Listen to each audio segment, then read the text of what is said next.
break it all down for you. I ain't never giving up, I ain't never giving up. Taking that crown from you. I ain't worried about you, I ain't so let me break it all down for you. I ain't never giving up, I ain't never giving up. Taking that crown from you. I ain't worried about you, I ain't here to make. Hello and welcome to this week's edition of Opinions of the Uninformed with me, Firefly Zero, Jamie Morris, and TJ.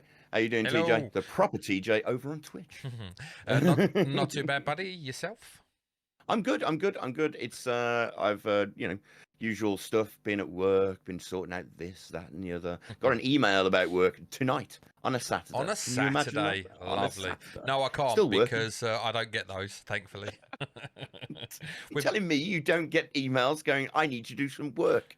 Not today, but next week. Well, I might, but I don't read them because I have a works email and it gets shut down over the weekend. I'm like, Friday when I finish work, it's like, oh, look, notifications off. And I don't turn it back on until, like, if something desperately comes in, I might get a phone call, but it's very rare. We don't really do massive call out stuff, to be honest. Once it's gone like 5 p.m, it's pretty much like everything else can wait till the next day or wait till Monday. I'm actually starting to believe that I should get a second phone that is a personal phone and just leave this thing. So when Friday comes, I just go, bye. You should get a dual SIM phone, so you can have two SIM cards in one phone, so you don't have to carry two phones. Because if you carry two phones, everyone thinks you're having an affair or something, you know. Yeah, honestly, it annoys me carrying this thing. So to have another fucking phone would just wind me. I don't know how people do it because I'd just get annoyed. My mate's got two phones, and then he's got like a handheld PDA as well. I'm like, wow, fuck that. He's got a handheld PDA. He's in 1987. Yeah, it really is. He does computer stuff apparently, and he needs it for computery things. I don't know. He's got a Rolodex on his desk, hasn't he? He's got a Rolodex. That's it. I need to find X. I remember seeing those as a kid and just fucking thinking it was amazing that you could press X on here and go, look, I've got nothing in X because no one's got name beginning with X. Oh, you didn't have a friend called Zonda. Xavier. Professor. Xavier. Right, so I mean, like, obviously the week's just gone by. We're here on a Saturday, as we normally do this on our Saturday nights. It is very late in the evening, but screw it. We're night owls. We stay up all night. While you young'uns are out down the pub and out in the clubs, we're here working hard, chatting. I got a slapped wrist for drinking too much, so I'm on cola tonight. Cola. Yeah. This is sponsored by. I can't say the proper cola. No additives in this Coca-Cola. Exactly. So there'll be no Ridley squat. That's how I'm going to blame that I said that wrong. And that's the story I'm keeping to. Right, that's it. Right, as we're talking about Ridley Scott, which is of course entertainment, we are deciding to do a little bit of entertainment news like we did last time. Actually, can I piggyback and go on a little thing before you get into it? Technically, it's still entertainment news, but I'm here. I'm listening. But Ridley Scott. Yeah, really like this is we're getting really good at this because this is like a segue. So we all know I am a massive DVD fan, and obviously he's terrible at the game. I've watched him play. Yeah. I joke. Shut up. I mean, I didn't say no there. I just said shut up. So like Nicolas Cage recently got released, as we all know. I had a big thing about it. I love it as coming in, but also the jizz stains are still all over the place. There is there is another DLC coming, and it's very well positioned and placed because it's the reason they've done this is to try and claw back some of the people that they're going to lose when Texas Chainsaw Massacre gets released. But anyway, there's another DLC being released at the end of this month. It's a licensed DLC this time, and even I'm excited about it. They launched a teaser this week, and it just so happens that Alien probably the biggest licensed DVD has ever had to this point, and I'll get onto that in a second, is coming out. One of the bigger horror licenses, as in a general, I would say. The PTB launches on Tuesday. I'll be streaming PTB, so if you're around Twitch, twitch.tv, the proper TJ, come and see me play the PTB, and then it gets released officially, I believe it's the 29th, so the end of the month. But yeah, like for me, so Dead by Daylight It's the Museum of Horrors, as Matthew Cote, who's one of the game's creators, calls it. Like, they've got Michael Myers, they've got Freddy Krueger, they've got oh my god, I can't even fucking think who they've got now. They've got Pinhead, they've got Sadako Onryo, whatever you want to call her. You know, they have got an absolute laundry list of your big licenses. They did have Stranger Things. They did have Stranger Things, but Netflix kind of took the license away. Netflix trying to do their own thing, whatever. You can still play if you've already bought the Stranger Things stuff. You still get Demogorgon, you still get Nancy, you still get Steve. But yeah, Aliens coming in, I think, is like I said a couple of weeks ago that Nicolas Cage coming into DBD is like such a momentum shift for the game, and it's such a like it's a massive thing for the game because it takes the game into another direction. Yeah. I can definitely see that. I mean, this I think, but their killer before this, their killer before this went a bit sci-fi. Though. It was their killer before it was the Singularity, which is it was an AI that kind of got its own consciousness and decided that it was going to murder people and create its own. It's a hint of the future, kids. It's like, if you've seen, I'll tell you, if you've seen Virus, the Jamie Lee Curtis film, like, oh yes, I think they've taken the creature from what it looks like in Virus. It's very much like, but anyway, that isn't it? But not as old as Alien. But no, I think for them to be able to get now, I said to Jay on Friday yesterday we were talking about, and I see Alien as like one of the, like it's where you've got Halloween and like Nightmare on Elm Street and stuff. They are massive, but they're kind of niche massive, right? Yes. In a sense, it's a horror. It's a horror IP that doesn't appeal to everyone, but who it does appeal to, it's huge to, and they absolutely love it. I feel that Alien transcends its genre.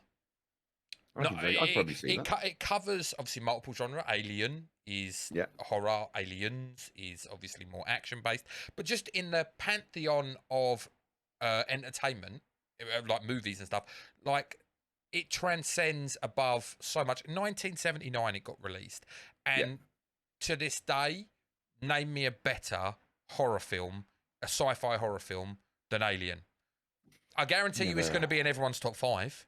Like, you ain't going to name more than 5 better than it. You might name 1, maybe. But it's going to be in everyone's top 5, guaranteed. Absolutely. Are you telling me that Jason X isn't the best sci-fi horror? Where's fucking Alt F4? I'm Alt F4 in this bitch. I can't believe you even said that to me. But like Jason Voorhees, Friday the 13th, it doesn't hold a candle to Alien in the grand scheme of things. You might love Jason, you might love Friday the 13th, but Alien is better on every level. From the story, from the sequels, the actual killer itself. It's a much better, like the intensity in the film, the tension, like everything about Alien is phenomenal.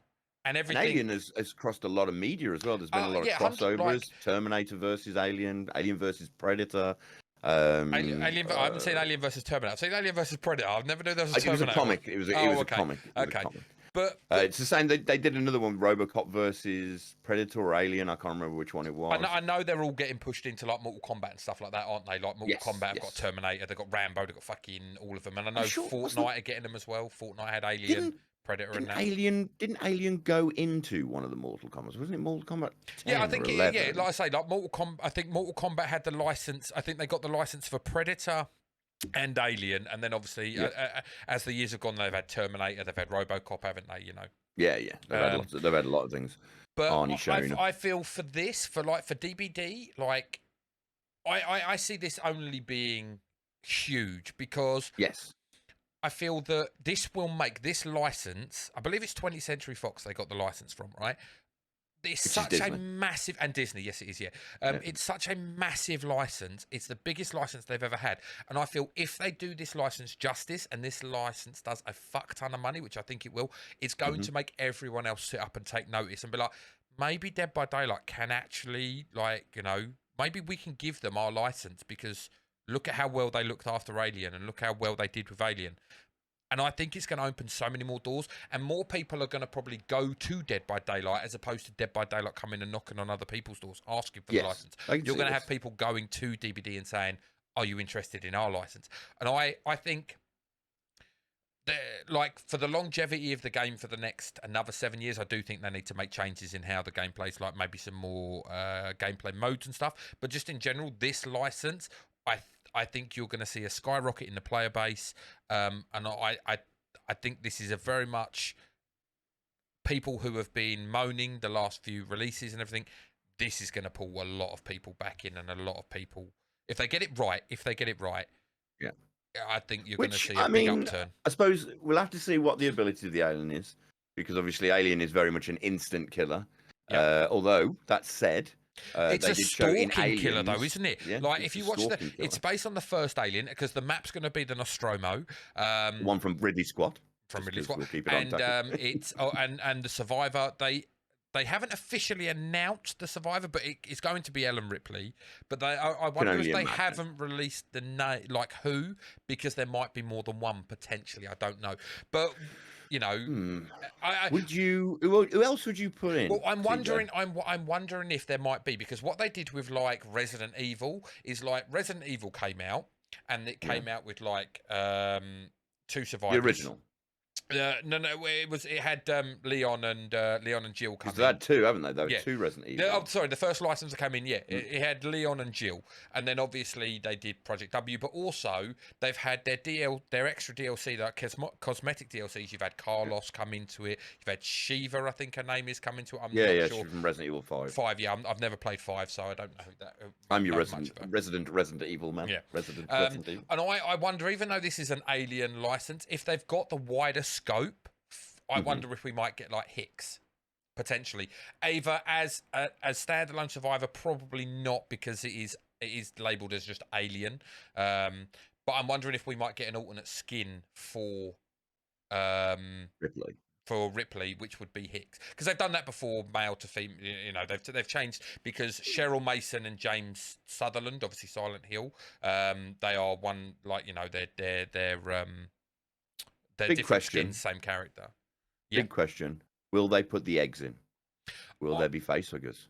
I think so. Because I think. I don't, like, a lot of people have been saying, is it going to be like the Demogorgon, have portals and stuff? Because obviously, of the in the film, the alien travels through vents.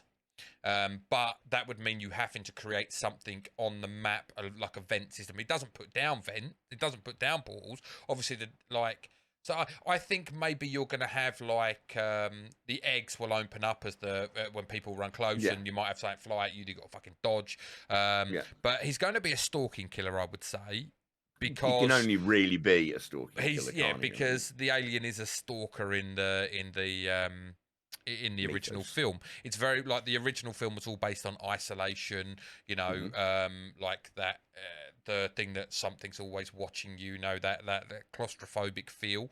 And this is why I'm going to love the map as well, because I think the map is going to be amazing. I can just see it's going to be the Nostromo. Yeah, the maps. I can see the map being brilliant for 2 reasons. One, because it's going to look fucking wicked, because, you know, we're going to get the med bay. You're going to get the canteen area where the thing pops out of the guy's chest. I can never remember the character name. Surely the escapes will be to the escape pods. Escape pods. Probably they'll figure that way. Obviously, it'll still be a hatch. It'll still be a gate that has to open, because that's the premise, isn't it, of the game, getting out the exit gate. But like, I'm thinking Michael Myers, Scratch Mirror Myers. Now, anyone who doesn't know, Scratch Mirror Myers, you play as Myers, and you've got wall hacks pretty much. You walk slower. You're in like tier 1. You can't get out of tier 1, which means you walk slower. But you're a stalking killer who you have wall hacks essentially. It sounds massively OP. It is, but it's also not.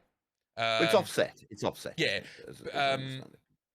But like, I love it. I played on Friday. I streamed yesterday. My last game was a Myers game on the RPD map that was a Scratch Mirror game, and it's fucking great. It's like the edge of your seat, because you're running around, and all of a sudden, out of nowhere, Myers just comes in, boom, and it just scares the crap out of you. And so I'm looking forward to that aspect as well, because I think it could potentially be an awesome Scratch Mirror map. So I'm so looking forward to it. Tuesday can't come quick enough. And so, I just on my side now, I'm not a big DVD player. I have played DVD. It's not like I've never played it. But even I said, when I saw the announcement which TJ sent me, I was like, man, that actually might get me back into playing DBD. So, whatever plan they've got, it's definitely going to work. I know another streamer friend of ours, Jay's on it. I know he's very excited about it, and I remember talking to him about it. He's going to have a difficult. Do you think we'll ever get Xenomorph? Well, he's going to have a really difficult time because Jay is so looking forward to Texas Chainsaw Massacre, which we'll probably discuss on the channel a little bit closer to the time because it comes out on the 18th. So probably talk about not far away though. Not far away. A couple of weeks. But he's massively, and he's like, and he was, before this was announced, he was talking to me and he was like, yeah, mate, it's going to become the basis of my channel for the next few months. I'm just going to be playing that all the time. No, now he's going to have Alien at the end of the month as well. I think you're going to have to mix it up. Well, you'll probably have to do what people do, which is like, all right, Tuesday, whatever day it is. Yeah. I'm going to play DVD. I'm going to play this on another day. I mean, obviously, you're going to want to play TCM as well. I've set my schedule out. Yeah, so I announced it on Friday on stream that my Monday will be Survivor Night DBD. My mains will be Nicolas Cage, Ellen Ripley. I will play Wednesday. I will play Texas Chainsaw Massacre, and then Friday nights I'm going to do the Ghosty and Mikey thing that I do, which is a thing I do on stream with loads of videos and bits and pieces and stuff. It's quite fun. Very entertaining. Very entertaining. If you're not checking out TJ, do go check out TJ. Much appreciated, dude. It's the proper TJ over on Twitch, just to give him a little bit of a notch. I'm sure I'll get him to do a little thing on the video. He likes doing stuff like that. Right, talking a bit more entertainment, because we're on an entertainment sort of trail now. Yep. Did you see that? Sadly, I've lost the news thing now. You're talking about Mark. Yeah, Mark Margolis, is that his name? Margolis. I think it'd be Margolis, because obviously, So Breaking Bad and Better Call Saul star died at 83. Scarface as well. Oh, he was in Scarface as well. Yeah, apparently he was in Scarface. Yeah, he was in Scarface. I was just looking it up there, but I don't remember him from Scarface. But I haven't seen it for years. I will say 83 good innings. Yeah, good innings. I mean, for those of you who don't know who we're talking about, if you've seen, he played Hector Salamanca in Breaking Bad. Ding ding ding ding. Ding ding ding ding ding ding ding ding ding ding ding ding ding ding. Such a great scene. Such a great scene. Like, won't ruin it for those that haven't seen it. And that's the thing. When you think about that, didn't speak in that role. Nope. But no. Awesome, terrifying stare. Awesome in that role. Terrifying fucking stare. Awesome, brilliant. Underrated actor in my opinion. Very underrated actor. He's got over 70 film credits across 5 decades of acting. He was in Noah, Black Swan, The Wrestler. He was in the classic Scarface as well. So, I mean, he is... TV stuff he as well. played a villain and a bodyguard, Alberto. A lot of TV stuff. He was also in Oz. That's where I recognised him from. That's the Australian prison thing, isn't it? Was it Australian? Was it an Australian? Oz was... it was a prison, wasn't it? It was a prison. It might not have been prison. It might not have been America. It was America, sorry, not Australia. I don't know why I thought it was Australian. But it was a prison thing, wasn't it? Yeah. He was in The Equalizer. I think it's because Oz makes you think. Oh, maybe. But I think Oz was Oswald. I think Oswald Prison or something. I think it was meant to be something like that. And they called it Oz. They called the prison Oz. Because I watched a lot of that. American Horror Story. Yeah. No, what was the last what was the other one you said while we were talking? The Equalizer. What, the original or the Denzel? It was said television series. The original then, wasn't it? Yeah. Kings, American Horror Story Asylum, guest starred on Californication, Gotham, Crossing Jordan, and The Affair. Bryan Cranston also said about him. I liked Californication, actually. That's an underrated TV I never watched Californication. Yeah, it's David Duchovny, isn't it? Yeah, I knew it was Duchovny was in it, but like... he's a sex pest. Why I didn't watch it. He's a sex pest. Not in a bad way. He just likes having sex. Yeah, well, who doesn't? Yeah, who doesn't? Bryan Cranston said on Instagram, Mark Margolis was a really good actor and lovely human being, fun and engaging off the set, and in the case of Breaking Bad and Your Honor, intimidating and frightening on the set. His quiet energy belied his mischievous nature and curious minds. He loved sharing a good joke. Bob Odenkirk also remembered him on Twitter. A powerful screen presence. Mark made me laugh in the van on the way to his set with his jokes and his comments. I only hope that I have half his energy and focus when action was shouted.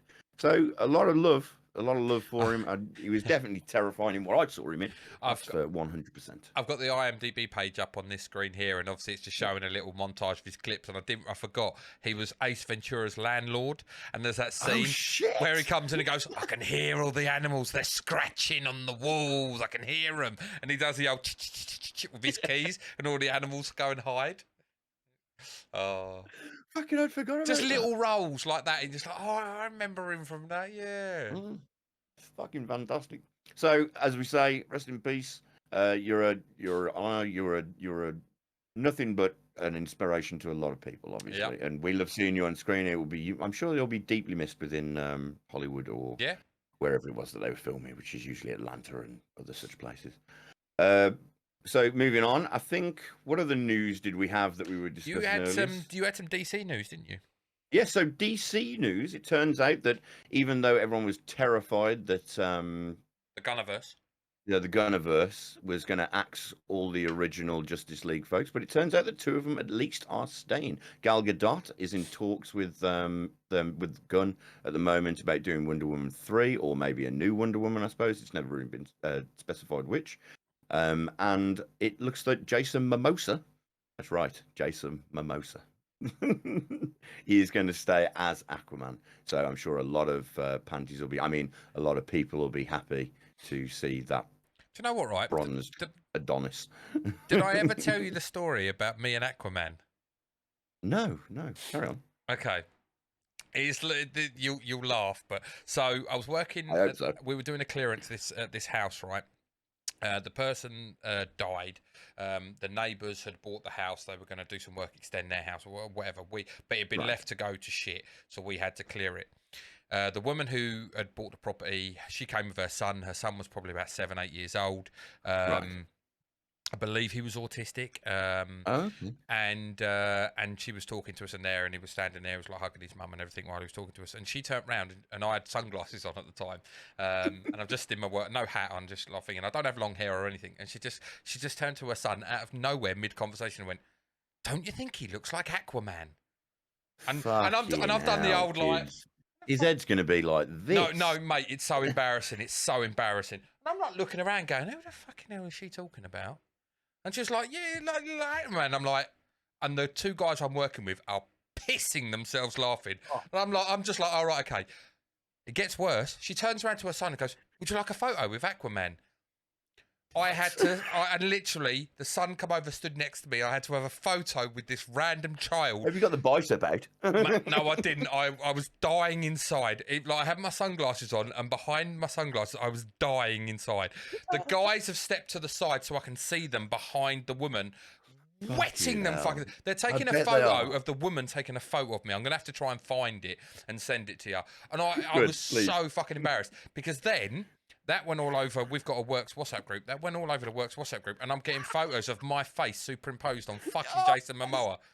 I was like, Jason Momoa, and you're just like, for fuck's sake, it's like one of the most embarrassing moments ever. Like, when you're thinking like, I think this woman's fucking falling on her head or something. She fucking thinks I look like Jason Momoa. Jesus Christ. I mean, like, if I thought I looked like I wouldn't have got married. I'd just be out slaying. Mate, if I look like, I was like, I hope you tell the proper queen when you go home. I told her, I come home and I said, "You are a lucky woman." She was like, "What's that?" She was like, "You are lucky that you took me in when, because otherwise, everyone would be after me." And she just shook her head and went, "You're a fucking idiot." Oh, it's just so embarrassing. Like, I'm just, oh my God. I'm going to buy you a golden trident when I see you. Fuck you. Don't you fucking dare. Don't you dare. Oh, mate, it happened it's about a year ago it happened, but it gets brought up every now and again. We'll be mid-conversation, a group of us at work, and then something will just get dropped about fucking Aquaman. It's like, for fuck's sake. So embarrassing. Talking about embarrassing. Yeah. Oh, moving on. What was her name? Large lady. Large lady was caught. Oh, hang on. Is this bananas in vaginas are being eaten from underwear? That's the one. That's the We're one. talking What's the about name again? Lizzo. Lizzo. So Lizzo is being sued by, I believe it is 3 of her former dancers for sexual harassment. And name one of the sexual, racial, and religious harassment in several incidences between 21 to 23. My life. I believe it is 3 of her tour dancers. One of the things that apparently she forced them to do was, while in Amsterdam, I believe it was to eat bananas from the vaginas of sex workers. That is incredible. Because one, if that came up in conversation and she goes, right, what I need you to do is they're going to jam a banana in her woo woo, and I just want you to eat it, and I'd go, I'm sorry, what? Can we? I've never been to Amsterdam, but I know people that have, and I think it's like that's part of like the shows that they do. It's like part of a thing, like I'll come and eat this out of like my pussy. Talk about taking the she's obviously forced liberty. her. Like it's probably like a stage show, and she's forced her tour thingies get up there and eat that banana for my enjoyment. The other thing that it was her dancers were being fat shamed because they had apparently put on too much weight, which I don't really want to go into. No, I have thoughts. End up talking about Lizzo. So we shouldn't. Like no one should be fat shamed ever. No matter what size they are, by anyone, no matter what size they are. No, exactly. But Lizzo has come out and denied all charges. So it'd be an interesting one to, an interesting to. Well, we'll follow. We'll follow here a bit more because, because bananas in pajamas, bananas in vaginas getting eaten out of underwear is definitely something that wouldn't fly. I don't know whether I might fly it at work. I might see if anyone's interested in coming to Dam and. I'm just reading this. So banana out of I just want to read these two things here actually. Use. So according to the lawsuit filed in Los Angeles, Lizzo allegedly pressured one dancer to touch a nude performer at a club in Amsterdam, as well as the banana incident. Subjected several dancers to excruciating 12-hour... BananaGate, should we call it? BananaGate. To excruciating 12-hour auditions, making false accusations that they drank while at work. Lizzo's dance captain, Shirlene Quigley, pushed her Christian beliefs upon other performers and denigrated those who had premarital sex, also while simulating oral sex, sharing lewd sexual fantasies, and discussing one performer's virginity. Which there's lines. So it's not just Lizzo; it's Lizzo's dance captain as well. Like, look, everyone's allowed their own opinions and beliefs and everything, but you don't force them on other people. You can suggest them if you want, but you don't fucking force them. I don't force you all to believe in aliens. I wouldn't even say you should suggest your views. I think my personal view is, and it's always been the same, you can do what you like, be who you like, believe what you like, just as long as you're not hurting yourself or anyone else, and as long as you're not pushing said views on me. If I want to know, I will come to you, and I believe that if a person wants to know, they will come to the person they want the information from and say, like, could you tell me a little bit more about Christianity, about, like, the Muslim faith, about, like, LGBTQ rights and everything like that, trans rights. If you want to know, then you will go and ask. You don't need to have these things pushed upon you, is how I feel. And like I say, everyone, like, be who you want to be. The world is such a great, diverse place. Yes. And I believe everyone could and should be getting along, but just we don't need to push shit onto people, No, whatever you believe is whatever you believe. 100%. You keep whatever you want to yourself, and I'm not saying you can't talk about it, but you don't talk about it in aspect of like you must. Yeah, you must believe this. I don't think it's a very small subsection of the population that probably actually do that. Yeah, obviously. But unless, of course, you're vegan, and then you've got to tell everyone that you're vegan and just continue going on about being vegan because you're vegan. I'm not going to get into that. Just my views. or if you don't like oil. Yeah, that's it. Right, moving on. Anyway. But I mean, they technically Nothing are against vegans.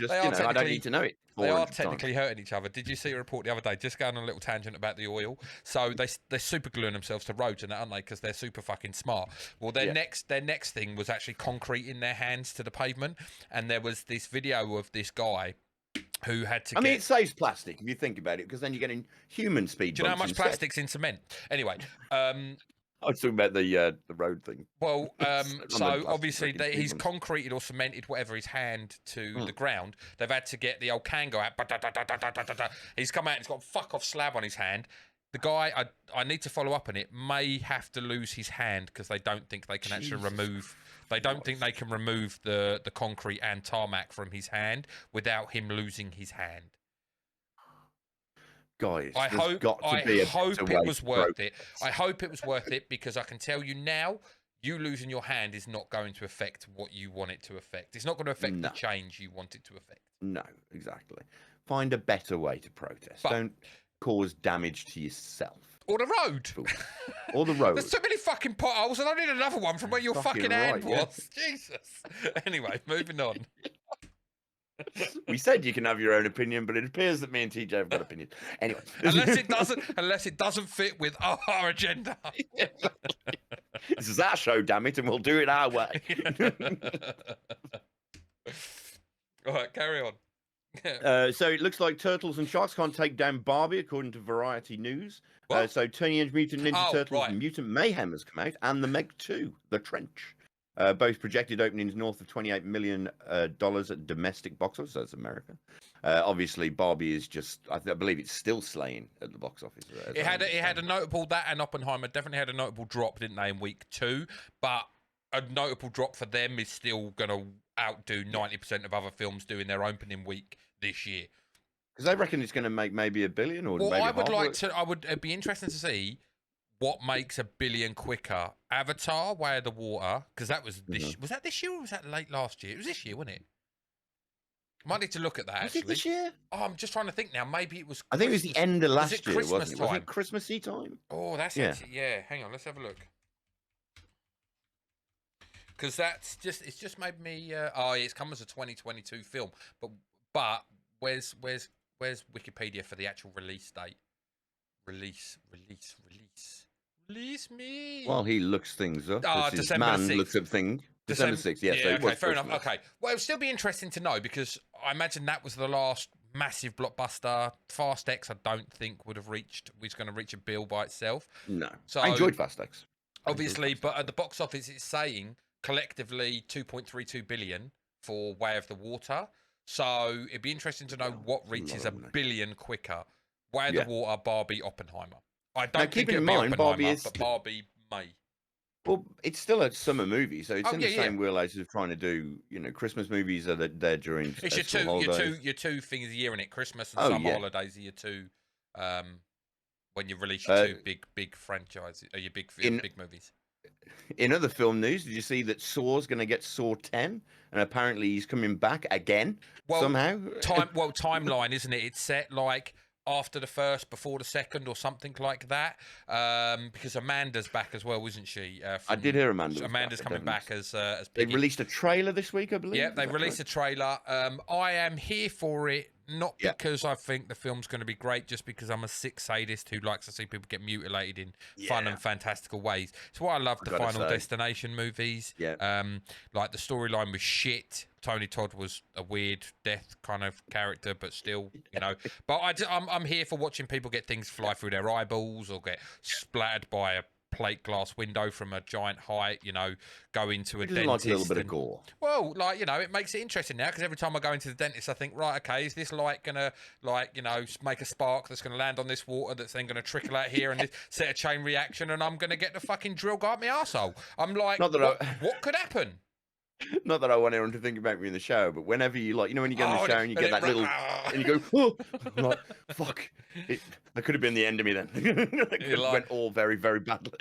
It's like, do I get in an elevator? Am I going to get my head lopped off by getting in this elevator? It's risky, Or an escalator, might get stuck. I still have that thing, right? Mate. I still have the thing. I don't think anyone in the history of escalators has ever been sucked into the escalator. You know when you get off, and I do it to my daughter now. I'm like, make sure you get off with enough room. As you come up to the edge, you step over the edge. Like you don't, and like I see her standing, I'm like, no, this ain't a fun and games. We're not playing chicken with a fucking escalator here, love. Do you want to die? No, step off.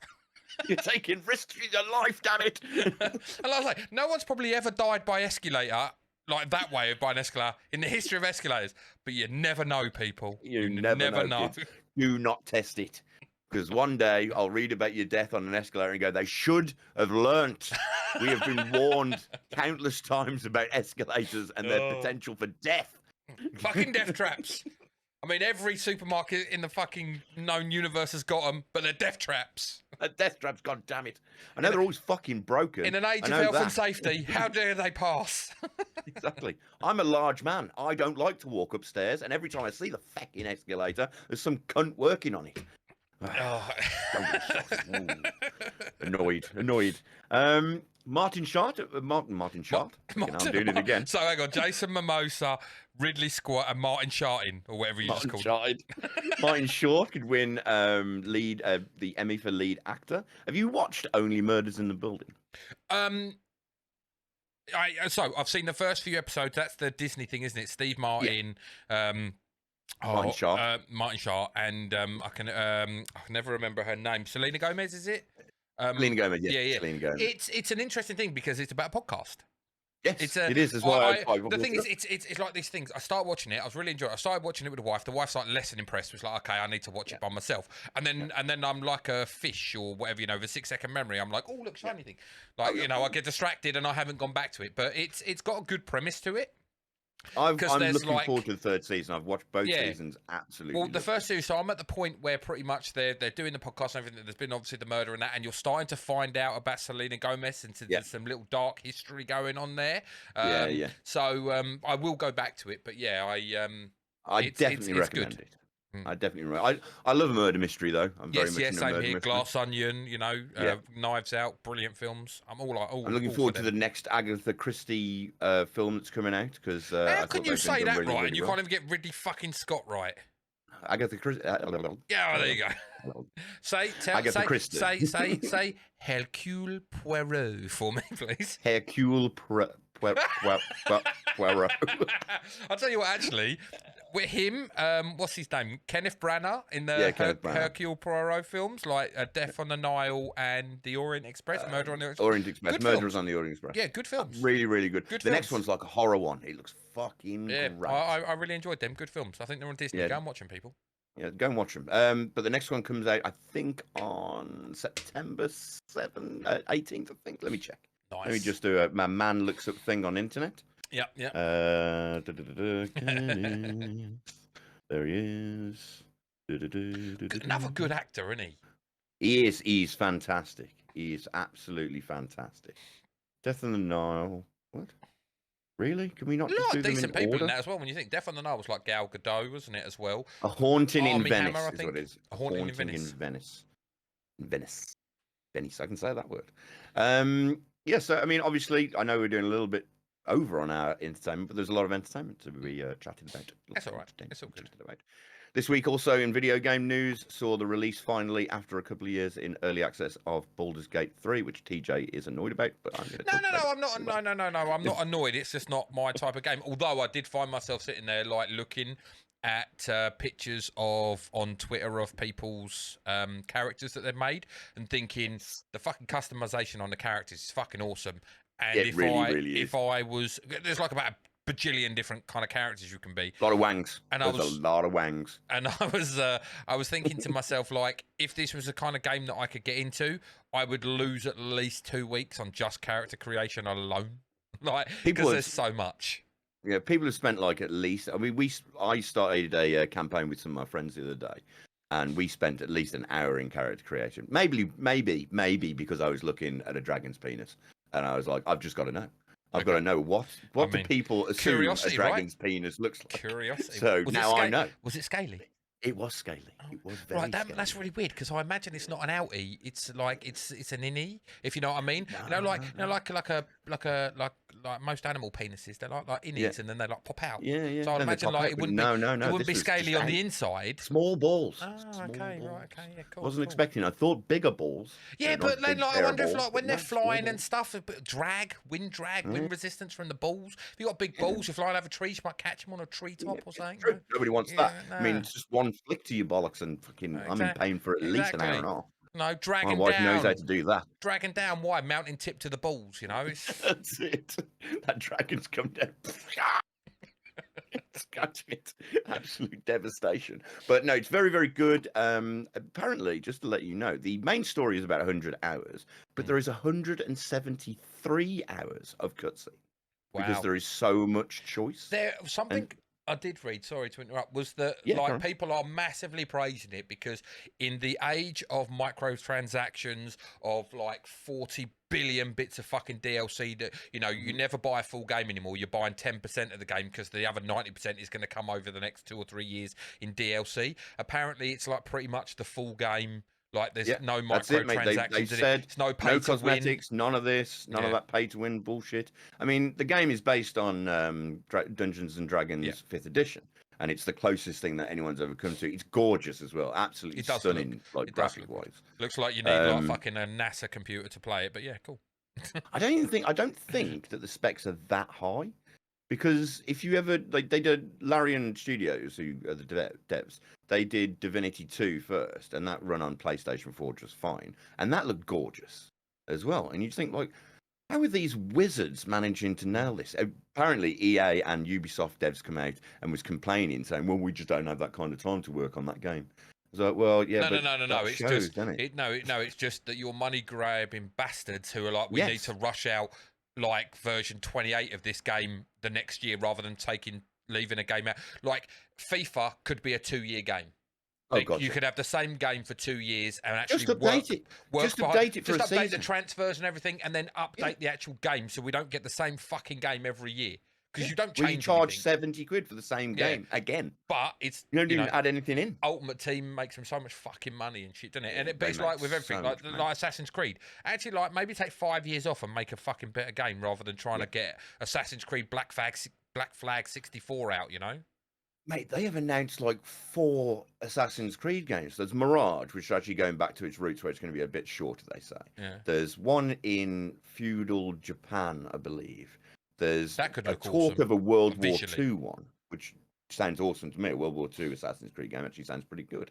And then there's, I think, a couple of mobile games. Problem is they're all going to be stuck behind like pay-to-win fucking like stupid grinds. Mate, I didn't even finish the last couple of Assassin's Creeds. They were just too big. Yeah. I haven't got 300 hours to put into any game, especially when it's the same grind attack that I've been doing the entire 300 hours. I'm like, I'm bored. Yeah. Bored. Turn it off. Fucking. So, game devs, if you're listening, I hope you are. Please stop with that nonsense. Just get your story done and told and fucking in and out the door, mate. I feel like 2 games really stand out in that world in the terms of Baldur's Gate. I haven't played either, so it is me like singing their praise. I haven't played fucking either, and I don't plan to. And that's Elden Ring and Baldur's Gate. And the fact of they're like, let's just make a game that is complete, start to finish, and you can enjoy it for 50 quid. 60 quid, you know. From Software are fantastic devs. Fantastic. That's Elden Ring, are proving to be as well. That's Elden Ring, yeah.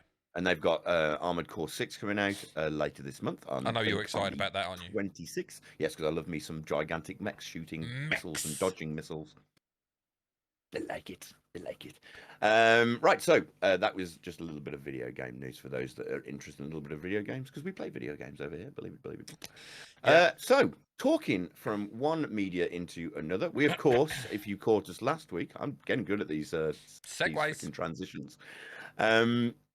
We have, of course, been watching Twisted Metal, the TV show, not the video games. The last video game that came out for that was something like, I don't know, 2012, I think was.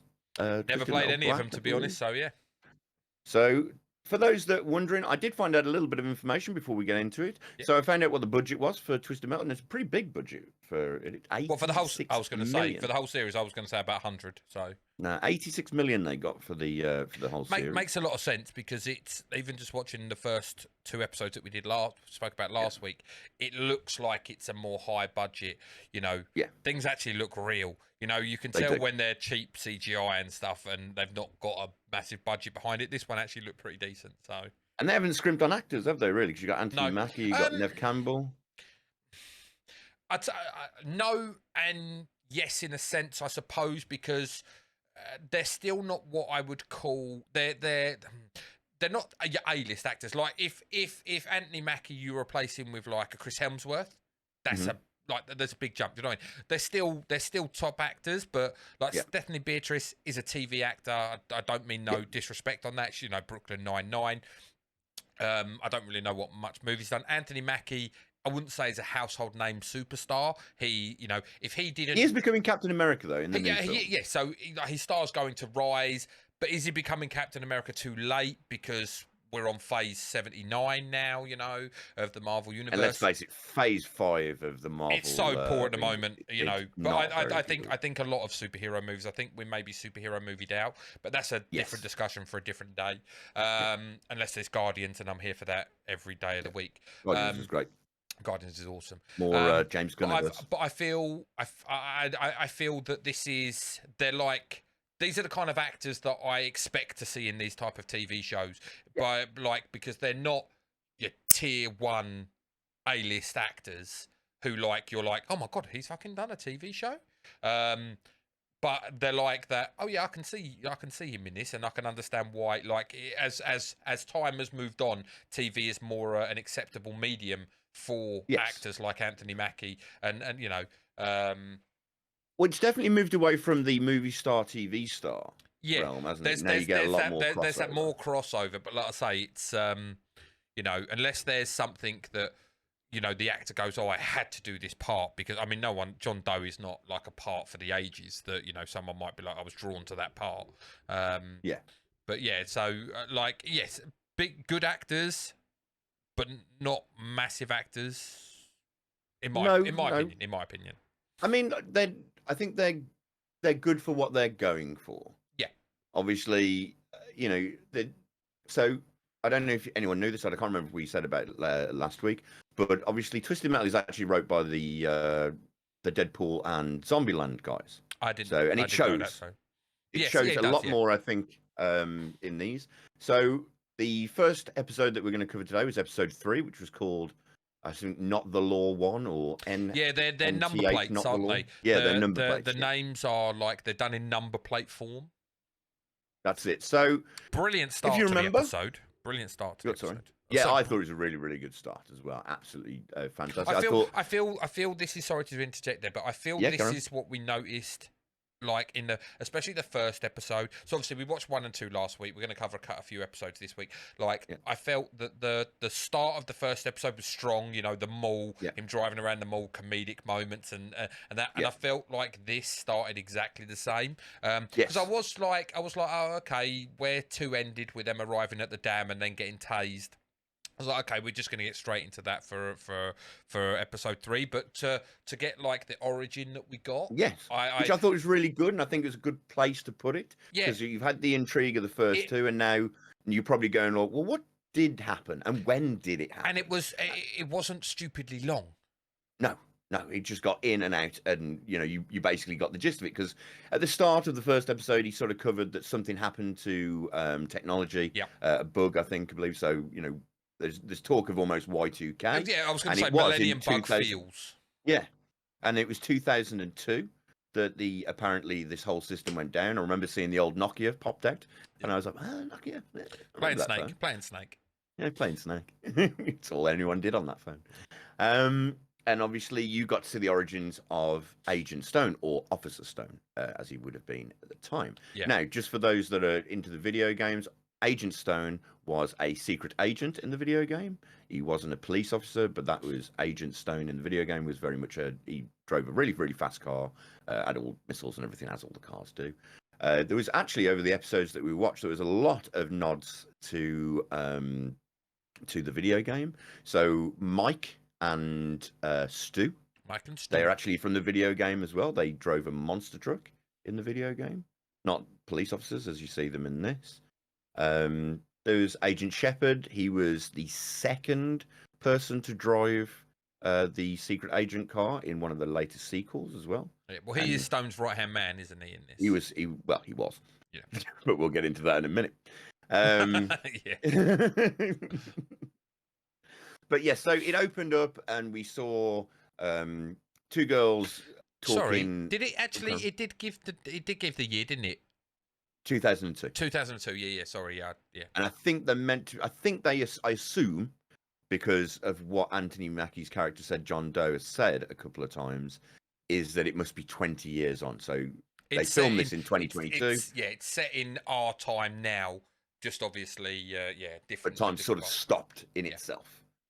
So obviously we open up with what's happened, which you watch all the screens go weird and all the mobile phones go weird, and then just a load of missiles. Do you know? Yeah, that's what I found really cool. I was just say that. That's what I found really cool because normally when you would just say, like when you say, "Oh, like fucking like something happened with technology and stuff," and it was like almost like someone turned the power off, essentially. Yeah, that's it. But like as you see planes dropping there, and there was a something I watched years ago. I can't think what it's called now, and it's and it actually had Giancarlo from Breaking Bad, whatever his name is,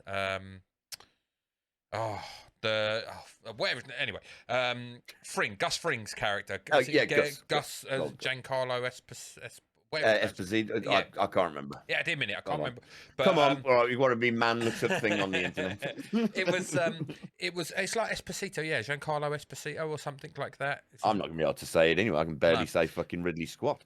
So let's just pretend that we found it, and we're on about. There's a series villain in a million things. There's a series that he's in, and it's very much like there. It's almost like an EMP went off, and like planes fell from the sky, and they've got no technology anymore. Time to turn off the power.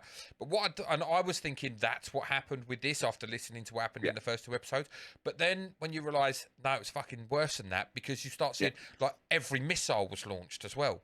So it was almost like this isn't just like an America thing. This is a global world thing. Like you start seeing missiles and there's like literally 40 missiles just firing overhead. Yeah. Planes and you're like, shit got real, 0 to 100 like that, you know? Yeah. See that man lose his leg? So they're not shying away from ball at all. Did you also see as well, like it was a piece of a NASA space shuttle? Yes, I saw it was a piece of NASA. Yeah, I like that. Just like the nice little NASA logo next to his leg. That was good. Fucking NASA. And then as it goes on, obviously, then we cut back to our heroes, so to speak, which is Quiet and John Doe. John Doe is he is an actual character in the video game. There is a guy called John Doe, and he's got amnesia just like our John Doe currently has. So you see them; they've been arrested at Hoover Dam, so you get to see them go in, and it's referenced that this is very much like the DMV. The DMV, yeah. Well, that's what Stone's doing, is he? Stone's creating like you need a license, like you would need a normal driving license. You need a license to be able to drive on these roads. If not, we're going to like take you in. You can apply for a license. If you still don't get a license, we're going to walk the red line. Yeah, which leads to somewhere really interesting. Yeah, it does lead very, very interesting. Obviously, we get to learn a little bit more about our larger officer, Officer Stu, and his friend, as I mentioned earlier, Mike. And Stu is very much put on because he's large, which talks to what we were saying earlier, which is we're not against anyone being large, but obviously I feel in this end of the world, in terms of it's a close line between a term of endearment and like fat shaming in it, because they call him big guy. Yeah. They do call him big guy, yeah. All right, big guy. Now, some people would take someone all right, big guy. Like, I'm not going to take offence to it, but I can understand how some people would take offence to it. My wife calls me fat. I take great offence, but apparently she married me, and makes it all even or something.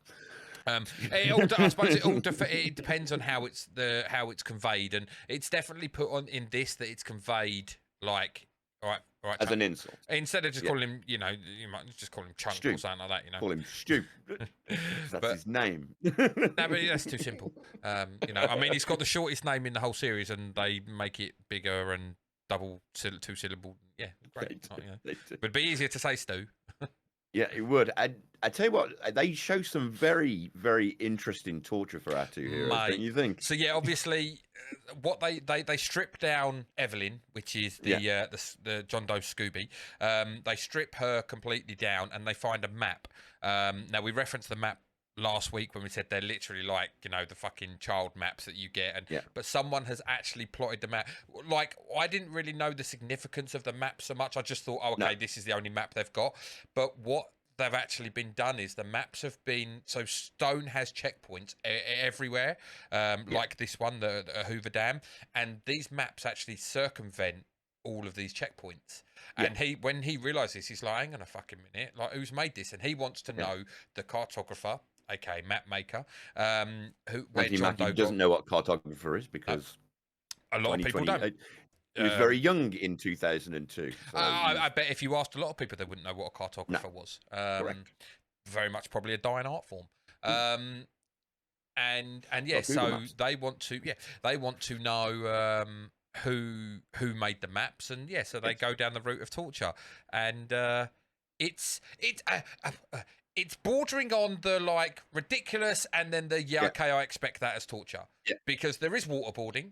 You know, that's a number one go-to. If you're going to torture someone, it's an old classic. You know, that's it. Don't turn your nose up at it. It works. It does. Shit yourself. You think you're drowning. What I thought was a little bit silly and didn't think would work, but then I thought, actually, when more I think about it, I would have probably given up after the song was on repeat for the second time. And that is Barbie Girl played at very high decibels. And then you have to, while doing this, you have to fill out a form 3,000 times in triplicate with a pencil this size. And not only that, but I did so the moments of levity we spoke about last week, and like John Doe, obviously he's amnesia, he doesn't know, you know, and obviously if you've woken up and you don't know anything, you have no memory of the time before this, and you wake up and this is the world now, and no one's going to teach you certain things because normal things go out the window. Like if you've never seen a form before, or like since this happened, you've never known a form and you never knew what forms were before. Like he turns around and says, "What's a dob?" And it took me a second to like, what the fuck's a dob? What's he talking about a dob? State of birth, isn't it? Like, and I was like, oh yeah, on a form I'd know what it was, but just say, when he come out, and I was like, oh yeah, I fucking feel like an idiot now. Yeah, it's date of birth, isn't it? And he's like, I don't know my fucking date of birth, you bastard. I thought it was really well done, because you forget, and you take a lot of things for granted in your own life. But if you've got amnesia and you've got no recollection of when things started, how old you were, what your age is currently, you just know time has passed. Yep. And you know, it's not like he can just check his phone and go, "What year is it?" So it's just he has no idea, and obviously everyone else around that table was a bit like, "Well, it's date of birth." Yeah, dummy.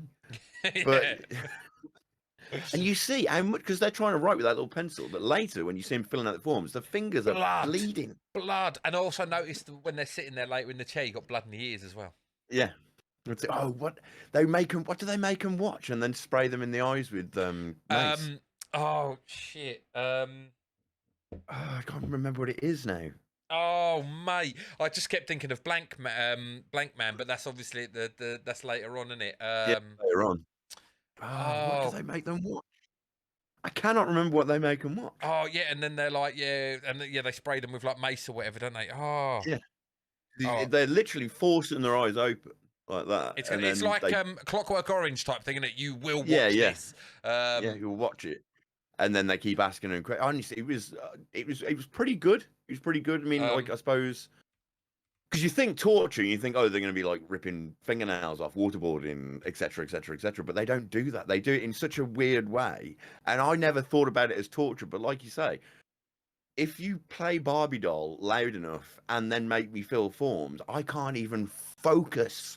I'd be so fucking angry that I'd just go, oh, all right, I'll tell you, I've had enough. Please make this stop. Turn it off. I'm just trying to find out. I can't remember what it is that they watch, but they make them watch something.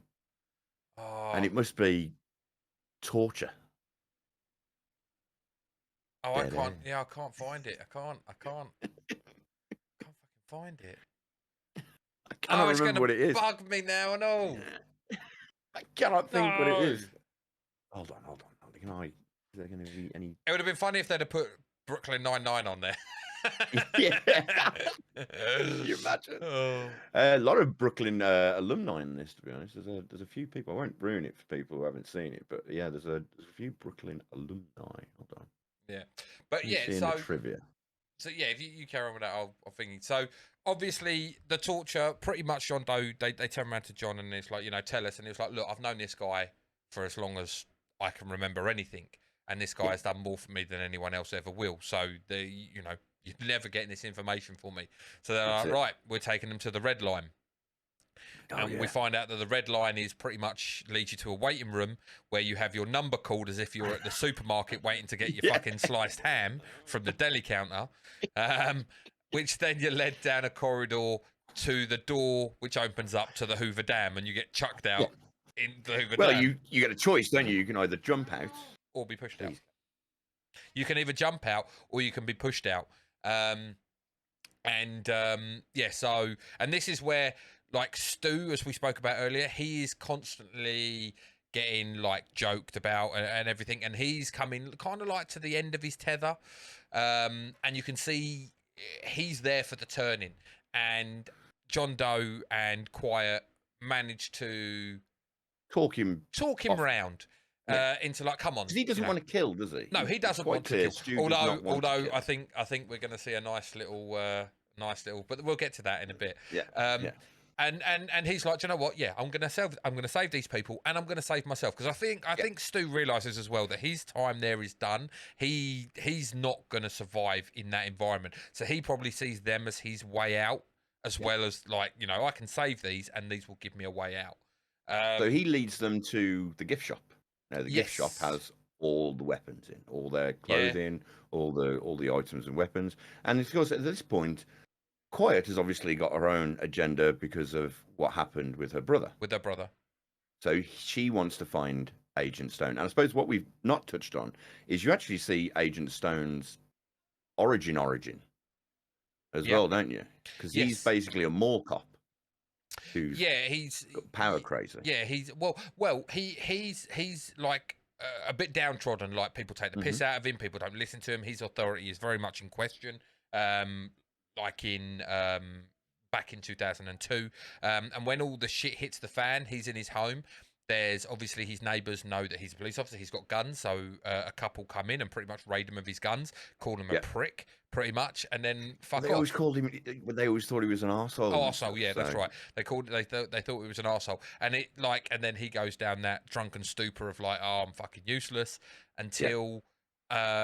And I thought this restaurant owner comes in and says, "Oh, terrorists have taken over my restaurant," and he's like, "Oh, no, I'm not the guy anymore." And he's like, "No, I thought you were a police officer. I was wrong." And it kind of sparks something inside him saying, "No, I am a police officer." And he gets out the picture of his dad, and you're like, "Okay, it's one of those stories again where it's like, I'm never going to be as good as my dad and everything." Yeah, and he takes a gun and goes to the restaurant. And it kind of, I thought this was a really nice take, actually, what they did here, because he goes in there, pulls a gun on them and said, like, right, get out, you bunch of terrorists, pretty much. Yeah. And they're not terrorists. They're just people who are starving, who want food, who need food, looters, obviously. And it turns out the restaurateur is hoarding it all. Yeah, he's got enough food for lots of people. Yeah. But and I mean, you can't, it's a difficult situation again, isn't it? Because you give all your food away, you've got no food for yourself. So exactly. And he's just like, no, you've got to leave. And then they start berating him once again, the whole you're a mall cop, you're a pussy, everything, and he loses it and shoots 4 people. Yeah, just think Kill Bill. Yeah, it just, the switch flips in his head.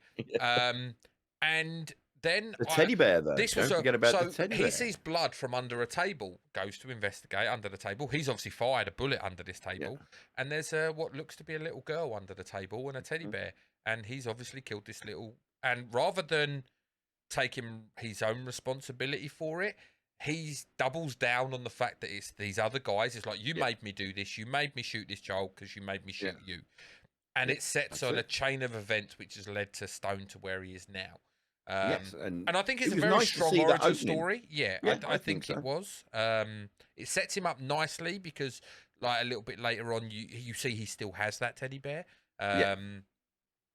But ultimately, and then it flips back to now, essentially. Yeah. And Evelyn, John Doe's beloved Subaru, has been absolutely stripped of all weapons, pretty much fucking everything. His toilet roll. Can't believe they can't took believe out it. And his coconut butter. His coconut butter. His cocoa butter. Which I thought he was using for lube to masturbate, but no, it's actually to stop him getting ashy skin. Funny you should mention masturbate, because we see another scene, don't we, TJ? Yes, we do. Obviously, while this is happening, Quiet is off like trying to find Stone to kill Stone. She can't find Stone because Stone's left she finds his to office. headquarters. Yeah, he's left for the headquarters. But who does she find, Jay? She finds Agent Shepard. Agent Shepard's there. What's he doing, Jay? He's vigorously masturbating over a comic book. An anime comic book with schoolgirls in, I may add. Fuck's sake. Not even colour. It's fucking black and white. And then he has the balls, and I say that in his hand. Because when Quiet comes in, he's still got his pants around his ankles, and he's trying to say, like, you can grab these balls if you want to, and she just does that. Oh, are we flirting? And then because they say that how you be remembered, how they find you dead is how you'll be remembered. So you're going to be found with you gripping your tiny little balls, or pebbles, as she calls them. I loved the level of brutality she went to as well. Now, oh yeah. Now, she had a gun with bullets in it. She could have shot him in the head, but I think she also realised in that moment that if she shot him in the head, it's noise. It's going to. So yeah, she takes the butt of the gun and caves his skull in. Now, one thing I will say, and continuity is something that I think they don't do very well in a lot of TV series and films, and this had one. So she bashes his head in, at least 15 blows, maybe 20 blows, and then she is literally covered. Her hair is glistening with the blood that is running, and it's all over the side of her face. While this is happening, John and Stu are pushing Evelyn because Evelyn is Stu left flat the battery. While he was left the light on.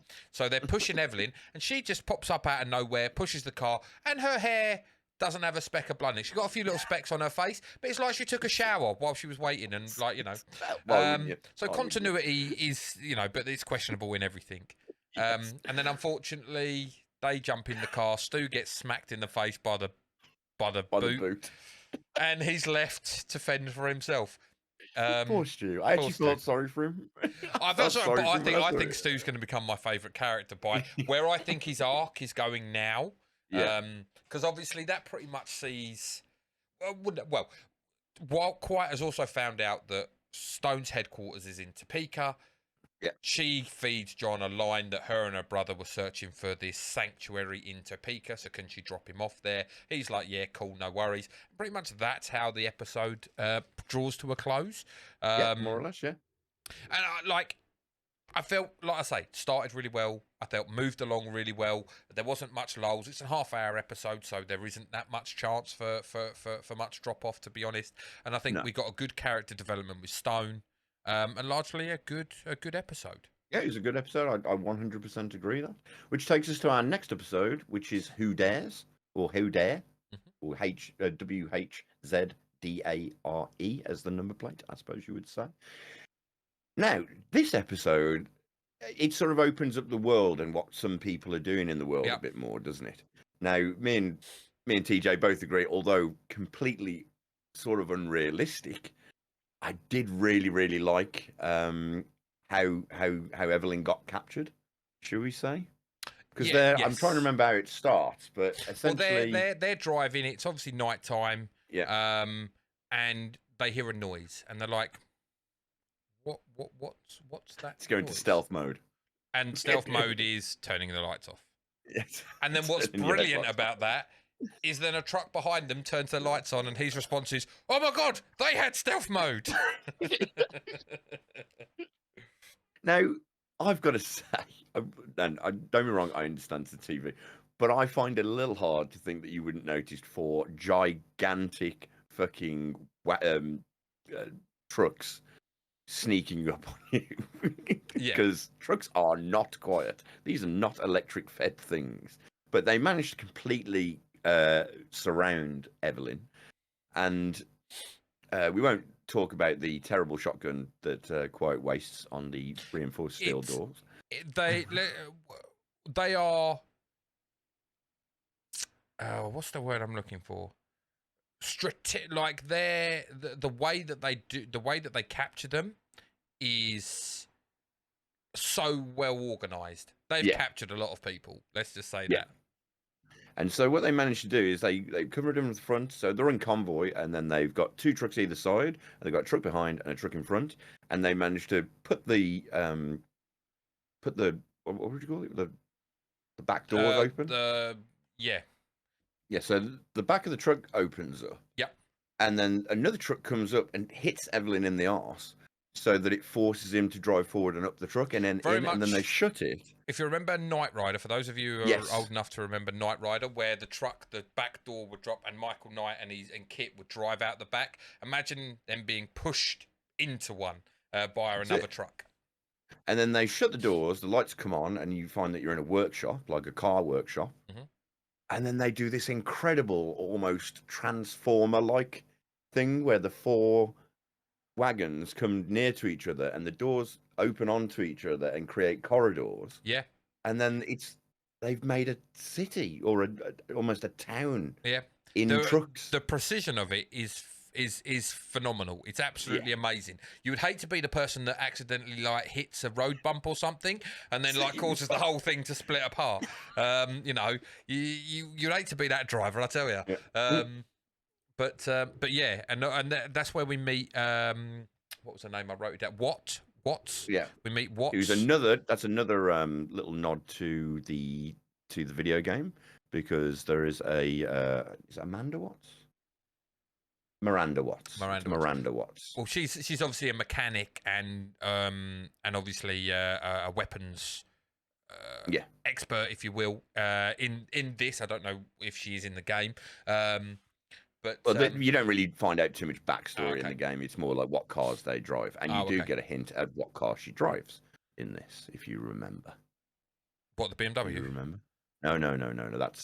That is actually Granny Dread is another character from Granny Dread was cool. Yeah, she really, really well. I loved how he called her out. So anyway, I knew. They basically need her. I knew that. When I see her wheeled out, it was like bullshit. I was like, bullshit. I'm calling it now. Bullshit. I loved how he did that though. He goes, Granny, your oxygen. What are they called? It's not connected. Oxygen? The oxygen tubes. The oxygen tubes weren't connected. And she's like, "Oh, damn it, shit." And she's a pervy old granny. Yeah, the Granny Sutra. Love it. The Granny Sutra. Love it.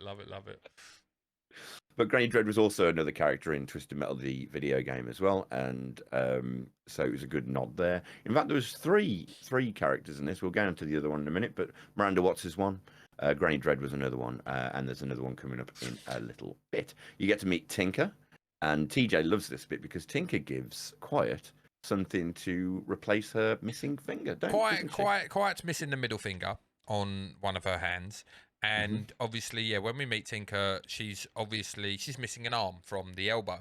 And literally she fits an arm on and starts talking, and she's like, "Oh, I've got something for you." And she gives her this metal finger that like does have motion in it. But it's amazing that obviously it's just a finger with a strap. But the minute Quiet puts it on, she's now got a fully functioning finger again. It's like it moves. Like it was phenomenal. And I found myself whenever she was on screen looking to see if I could see her hands, because I was like, once again, continuity is not strong. Like, you know. But you know, it's the little things, people. The little things. It is the little things. It is the little thing. So what the truckers want, they want John Doe to go and do a delivery for them because he's a milkman. He's a milkman. Milkman's what they do. We get a little bit into some of the factions that exist in the world. A new one gets added to us because obviously we know about the lawmen and we've seen the vultures, but now we get told about the holy men. The holy men. The convoy, is that how they refer to? I can't remember how they refer to themselves. I know the convoy was mentioned several times, but is that how they refer to themselves? I think they call themselves just the convoy. The convoy, I think.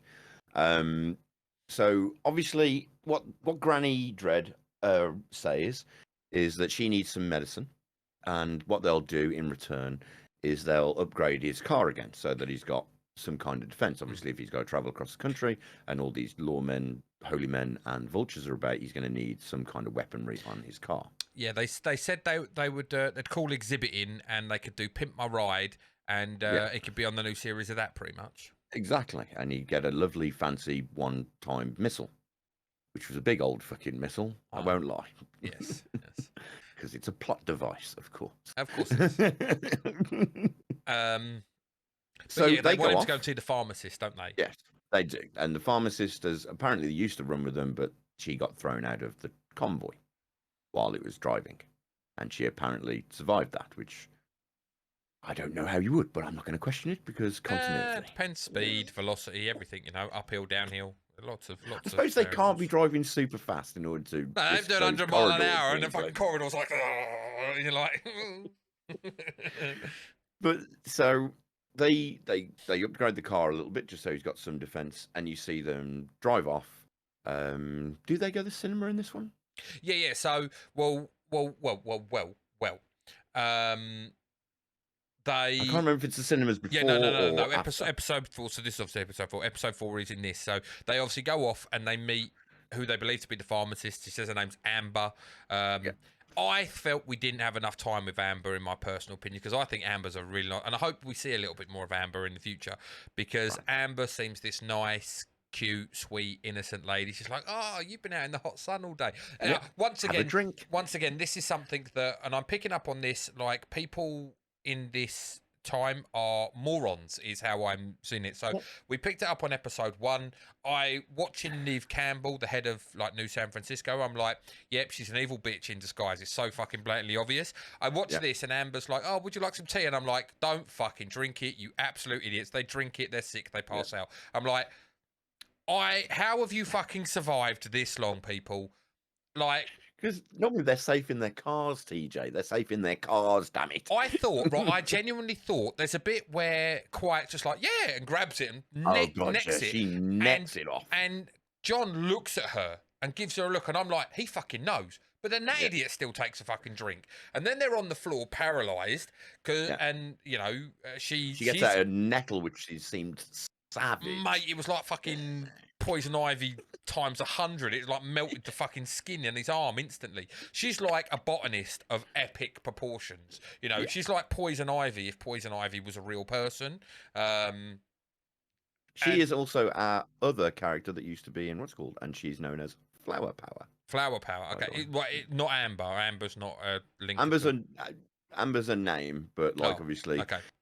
In the video game, everyone's got so John Doe is the driver of the car Roadkill. Oh, okay, yeah.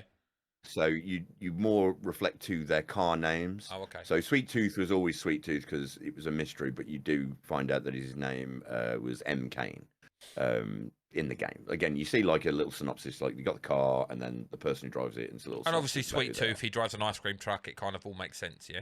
Yes, exactly. Well, I mean, it will at some point because he's nuts. Yeah. But yeah, and then Amber, Flower Power, believes that they are holy men, and obviously, what I loved was obviously the fact that when she turns around and says about they help her grow her plants, and you're like, what are you talking about? And then it pans around, and you see like a foot in a plant pot or like a hand over it, and it's like. Oh, okay. Oh, shit. Okay. Oh, shit. Yeah, okay. Whatever. He believes in recycling. They recycle on the convoy as well, don't they? They said about that. Pretty much. They're like, how do you stop for refueling? It's like, we don't need to. We use every bit of waste, if you catch my drift. You got people shitting into fuel tanks or something, But, and yeah, when she realises that they're actually there from Granny, they're not holy men, she's like, oh, fucking hell, gives them the magic flower that brings them back, the paralysis leaves them. That's it. Chew. Yeah, chew on this. You're paralysed, but somehow still chew. Well, she does work his mouth a little bit. Yeah, but they come round and yeah, pretty much she gives the meds, the flowers, to John. And she does reference how that it's got no medicinal. Yeah, this stuff has no medicinal qualities, and there's a random flower. I don't know why she would want one of these, but that becomes later on. That's what I mean, and that was pretty much all we saw of Amber, other than a little back and forth with what later on. Which is where you hear that her name's Flower Power because it was a call sign on the radio. And Karen. Well, yeah, and I was just saying, and then they're back on the road, and it's the first real glimpse we get to, like, we get to hear, we don't see, but you can hear the vast numbers. Like, they get chased by what we believe to be holy men, and they rock into a mall. They pull the shutters down, but you can hear outside the sheer numbers of people. Yeah. So we believe it's another large faction or large-ish faction. And then obviously, they're on a pilgrimage, and that's why she thinks that they're holy men. If I remember correctly, they're on a pilgrimage at the moment. Yeah, and this is when we get into the area that I spoke to you before we started, and this kind of like bored me. This bit, I won't lie, because it was so cliched. There's a lot of cliches.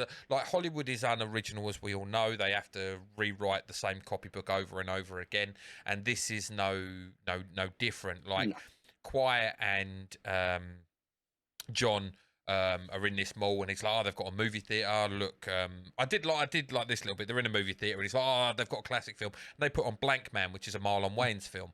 Is it Marlon? No, Marlon. It is. I think it is Marlon or one of the Wayans brothers. One of them, Marlon or Wayans brothers. yeah.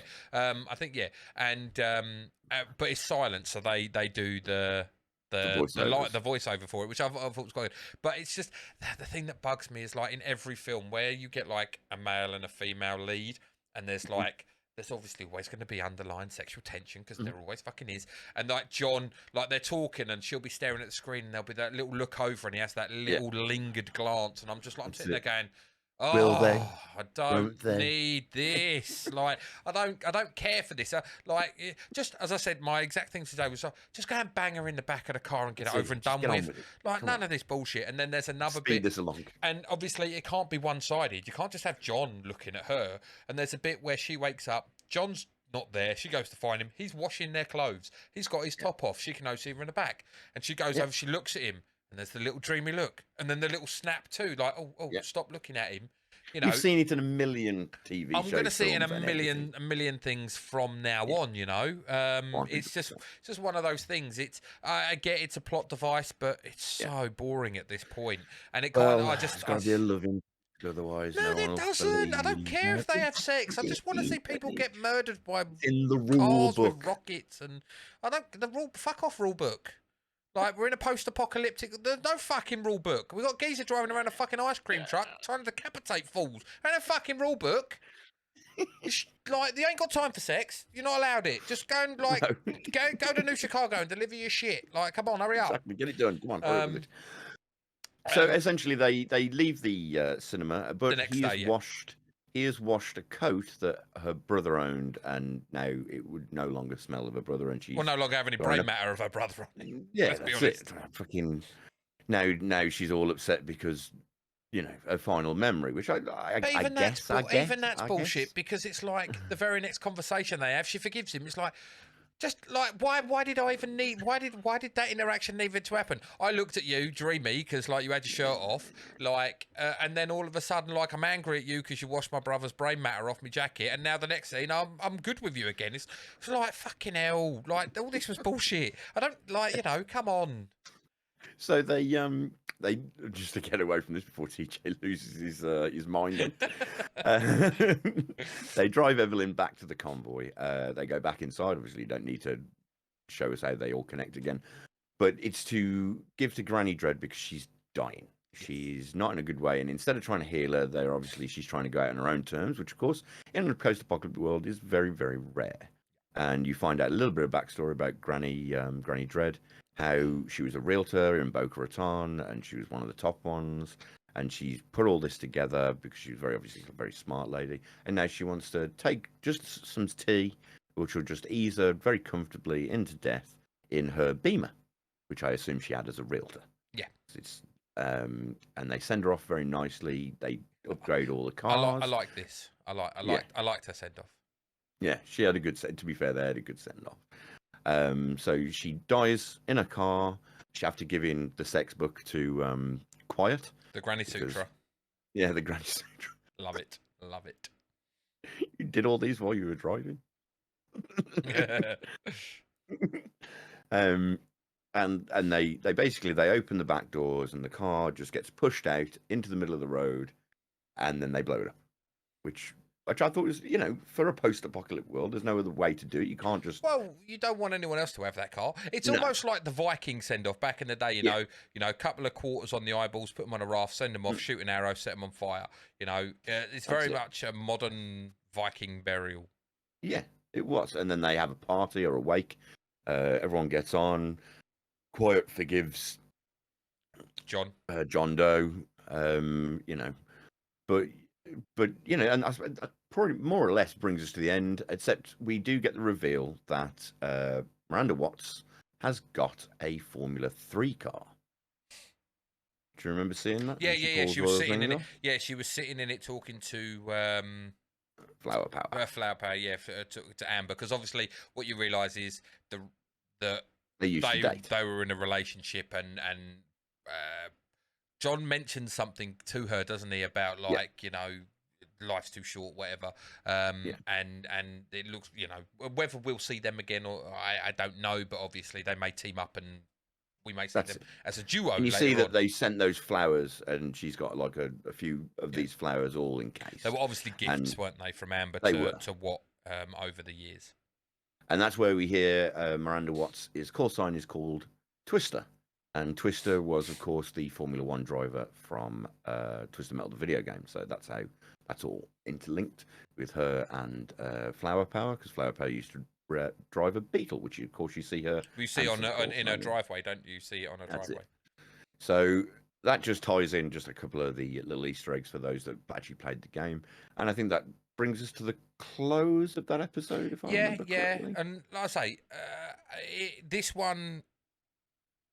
Yeah, it was a world. It was a steady episode. I don't think it had as much as episode 3 did. Like episode 2, if you remember me saying, like episode 2 had that lull, but it picked up because it needed that lull. It had the Sweet Tooth lull where it was like, okay, yeah, and then all of a sudden it ramped up, like when they released Sweet Tooth into the world. Essentially, it was like, fucking hell, like what's to come. This I just kind of like. I didn't like. It had some cool characters in it. It had like the convoy was wicked and stuff like that. But ultimately, as an episode, it fell a little bit more flat for me. And the bits that I didn't like, obviously, I've gone over them already. Hit it on the head with a hammer and then repeatedly hit it like Quiet did to that man's head. Yeah, I just didn't see that there were I don't know. I don't like. It's too much sometimes. It doesn't need to be there. It's filler that doesn't need to be there. The sexual tension between the two of them, does it need to? I don't know. No, I'll be saying by the end of this, it's the greatest love story I've ever seen. Not. So that brings us to the next episode, which was Crossroads, or CRZSRWSRDS. Episode 5. And this shows us where Sweet Tooth is. Or whereabouts. Yeah, because we've had a couple of episodes of no Sweet Tooth, and I quite like that we're not having him ramp like we had, or I at least had ideas of how this was going to play out, and are we going to see that Sweet Tooth? And it's kind of I thought we might get Sweet Tooth is ahead of them, and so the carnage that Sweet Tooth does. Well, no, so it would be like a John Doe, Sweet Tooth, the lawmen. So the lawmen would think that the carnage that Sweet Tooth does is actually John Doe, whereas but it's actually worked out differently, where it's like the lawmen, John Doe, and then Sweet Tooth are behind. Well, you see, when I first saw the first trailer, I assumed that Sweet Tooth would be our main villain. No. But obviously they shoveled that quite quickly in episode 2, didn't they? Because you find out a little bit about how he is a wicked plot device to bring in and just fucking fuck shit up. Yeah. And it shows in this episode. I thought this episode was gory. Yeah. It was gory, but I think a great episode because I think the character development done in this episode far outweighed a lot of the character development done in every other episode. Yes. Because you find out, obviously, in this, Sweet Tooth rocks up to the Hoover Dam. Whoa! We need to rewind back. The episode starts with John and Quiet literally 3 miles outside Topeka. Now, Topeka, remember, is where the headquarters is Stone is. Quiet has sold John on the lie that Topeka is where this sanctuary is. She hasn't told him the real reason. We also found out right at the air, was it the start of this episode or the end of the last episode, that she has actually smuggled some of Amber's paralytic plant. And they pull over, they find a car that's turned over. It starts with they must have had something stolen. Yes, CDs. They find Hanson. Yeah, they find CDs, and they have a little back and forth about Hanson. He's never heard of Hanson. She's obviously heard of Hanson. A little bit embarrassed that she knows and likes Hanson. I mean, who isn't? Yeah. I'm embarrassed that I know and like Hanson. Shall I keep it? No. But don't. No. I mean, maybe. Yeah. Don't. No. I'll throw it away. No. Don't throw it away because you never know. Guilty Hanson, but guilty pleasure. You're not going to lie. And so. And ultimately, they have a couple of drinks while they're just outside, because John's adamant he's going to come with her to Topeka, and then he'll find out the lie. So she drugs him, and he passes out. And I thought she was going to steal the car, but she doesn't. I thought that she just walks off, which kudos to her. I think that shows her character development in that she actually does care for John, so she doesn't want to leave. Although I thought if you did care about him, why would you leave him? Like at least put him in the fucking car and lock the car. Don't just leave him out cold on the fucking floor, woman. Well, for reasons of why, But then it rocks. Then it rocks onto Sweet Tooth turning up at the dam, and from the moment he rocks up at the dam, the blood is spilled. I actually felt sorry for that poor guard because he hadn't got a clue what the fuck rocked up at his door. Wow. The size difference between Sweet Tooth and that guard. I was like, small little guard, and then fucking. Like giant Sweet Tooth comes out, and just the way he abusively shoves a grenade into his mouth. Oh wow! It was like he violated him 6 ways from Sunday with that grenade in his mouth. It was like, wow. Oh dear. They don't shy away from what happens when that grenade goes off either, do they? No. Although they do not shy away. I thought it took the head clean off, but where's the damage to the shoulders and everything? I thought it would have been a little bit more damage, but I'm not complaining, I think the point got across, TJ, being his head just became matter on the back wall. You also catch up with Stu and see what Stu's fate has become. He's walking the red line. Unfortunately, because obviously he got left behind, didn't he? Because he got knocked out by the boot of Evelyn, and then obviously they realised he was the traitor that helped them escape. So he's done for. Yes, so we think. Our poor Stu is all bad for him, all bad. Anyway, we cut back and we see that Quiet is living up to her name, has very quietly managed to sneak into the back of a police car, and she's watching a little bit of back and forth between these two officers before she inevitably is going to probably kill them. Meanwhile, I mean, it sort of jumps around a little bit here. I think we cut back then to John being passed out. No, John being passed out. John passed out, and then a guy with the worst toenails I've ever seen in human history, and likes to grease himself with video, with vegetable oil. Grease himself up nicely. I mean, if we want to skip past that, we'll skip past that because that guy, a little bit wrong. He's wearing a very, very interesting thong, shall we say? And that's all he's fucking wearing. Yeah. That is all he's wearing. But John manages to get away from him, thankfully. He does. Don't worry about it. They have a look. Well, I mean, just a hint on a bit. You do see that Quiet and John have a little bit of a throwing competition with axes and knives, and turns out that John can't throw a knife very well. For shit. At all. Yes, I agree. Especially when she does that one without looking. I was like, come on. Yes, come on. The no look. Yeah. But just skipping past that a bit, obviously we go back to the Hoover Dam, and while we're watching what we inevitably assume to be Stu's fate, it suddenly turns out that Sweet Tooth has got a very, very, very, very large machete. Yeah. Very large. And just proceeds to annihilate every cop in there. Dismemberment to the max. They do not give a shit. I would have applauded when he managed to cut that cop's head off and catch it, by the way. I'd have gone, yep. I mean, you don't see that every day. No. It's almost like he's done it before, Jay. Yes, it is almost like he's done it before. So he he frees all the prisoners in there because obviously they've applauded him, and obviously, as we know, he Sweet wants an Tooth is audience. after an audience. Yeah. So, and he then sort of attaches a little bit onto our Stu, doesn't he? Well, they're all walking out. Stu's trailing behind. Stu gets like there seems to be like one guard left, and Sweet Tooth saves Stu from being murdered. They have a back and forth, and they're both larger guys, and they bond on that. And I love the thing of like, oh, you look like you want like so. Stu's there with his eyes closed, almost like crying because he thinks he's going to die. Then he gets covered in blood, and it's in his mouth and everything. Yeah, it's like, oh. And then obviously, would you like a hand? And the minute you see the hand on screen, I'm like, that's not Sweet Tooth's hand. And then, but like, this is where I love Sweet Tooth because, like, with Will Arnett's inflection on stuff, it's fucking brilliant. He opens his eyes, takes the hand, and he goes, "This is my one. You can't have this one." And it's a severed hand and arm. And then he just tucks. He was like, "Hold my knife," and he tucks it inside, like where he's wearing this strap thing here. He just tucks it inside it, and it's just flapping around in here as he wanders around, and he just loads a few weapons in. And this, like, it's Sweet Tooth's great. It's the like he really is as a plot really device. He's the best thing in the series, in my opinion. He really, really is. I mean, he's always been like the head of the games as well. So I totally understand now. You've got to use him, and you've got to utilize him well. But they don't overutilize him. No, like, they don't. We're They 5 don't episodes hammer you in, with it. and we've seen him twice, essentially. That's You it. know, and each time he's been pretty interesting, to be honest.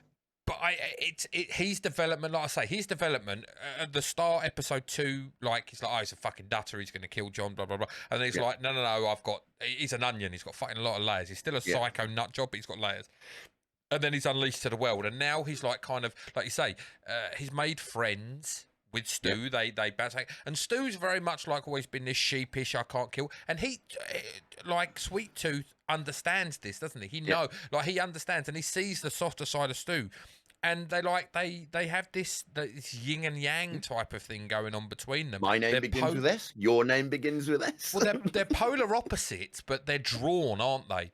They are. And this is what I mean. I think Stu's going to become like, because I think Stu's going to have some really pivotal moments later on, potentially, where we might see some psychotic Stu, because he does turn around and he's like, you know, do you want to join me? And Stu joins him. And he gets the map out and he goes, if you want to fuck up some more guards, I know where you can go to fuck up some more guards. He shows him all the routes and where all the checkpoints are.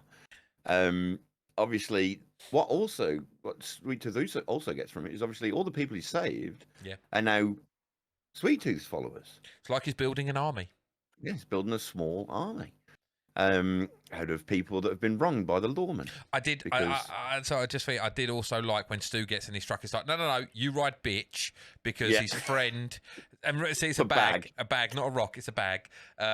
His best friend, who is a brown paper bag, is riding shotgun, and Stu, you've got to ride bitch. That was fucking great. That was great. Oh, that was, because like again, like it just shows the pure insanity of his best friend, Sweet Tooth. But bearing in mind that the brown paper bag had a seatbelt round it and it didn't crumple, there's something in the bag. So we don't know what it is, but there's something in the bag. I'd like to know. I'm hoping it's a shrunken head, but I don't know. Yeah. Probably or a pair of balls or something, a pair of testicles or something. I don't know.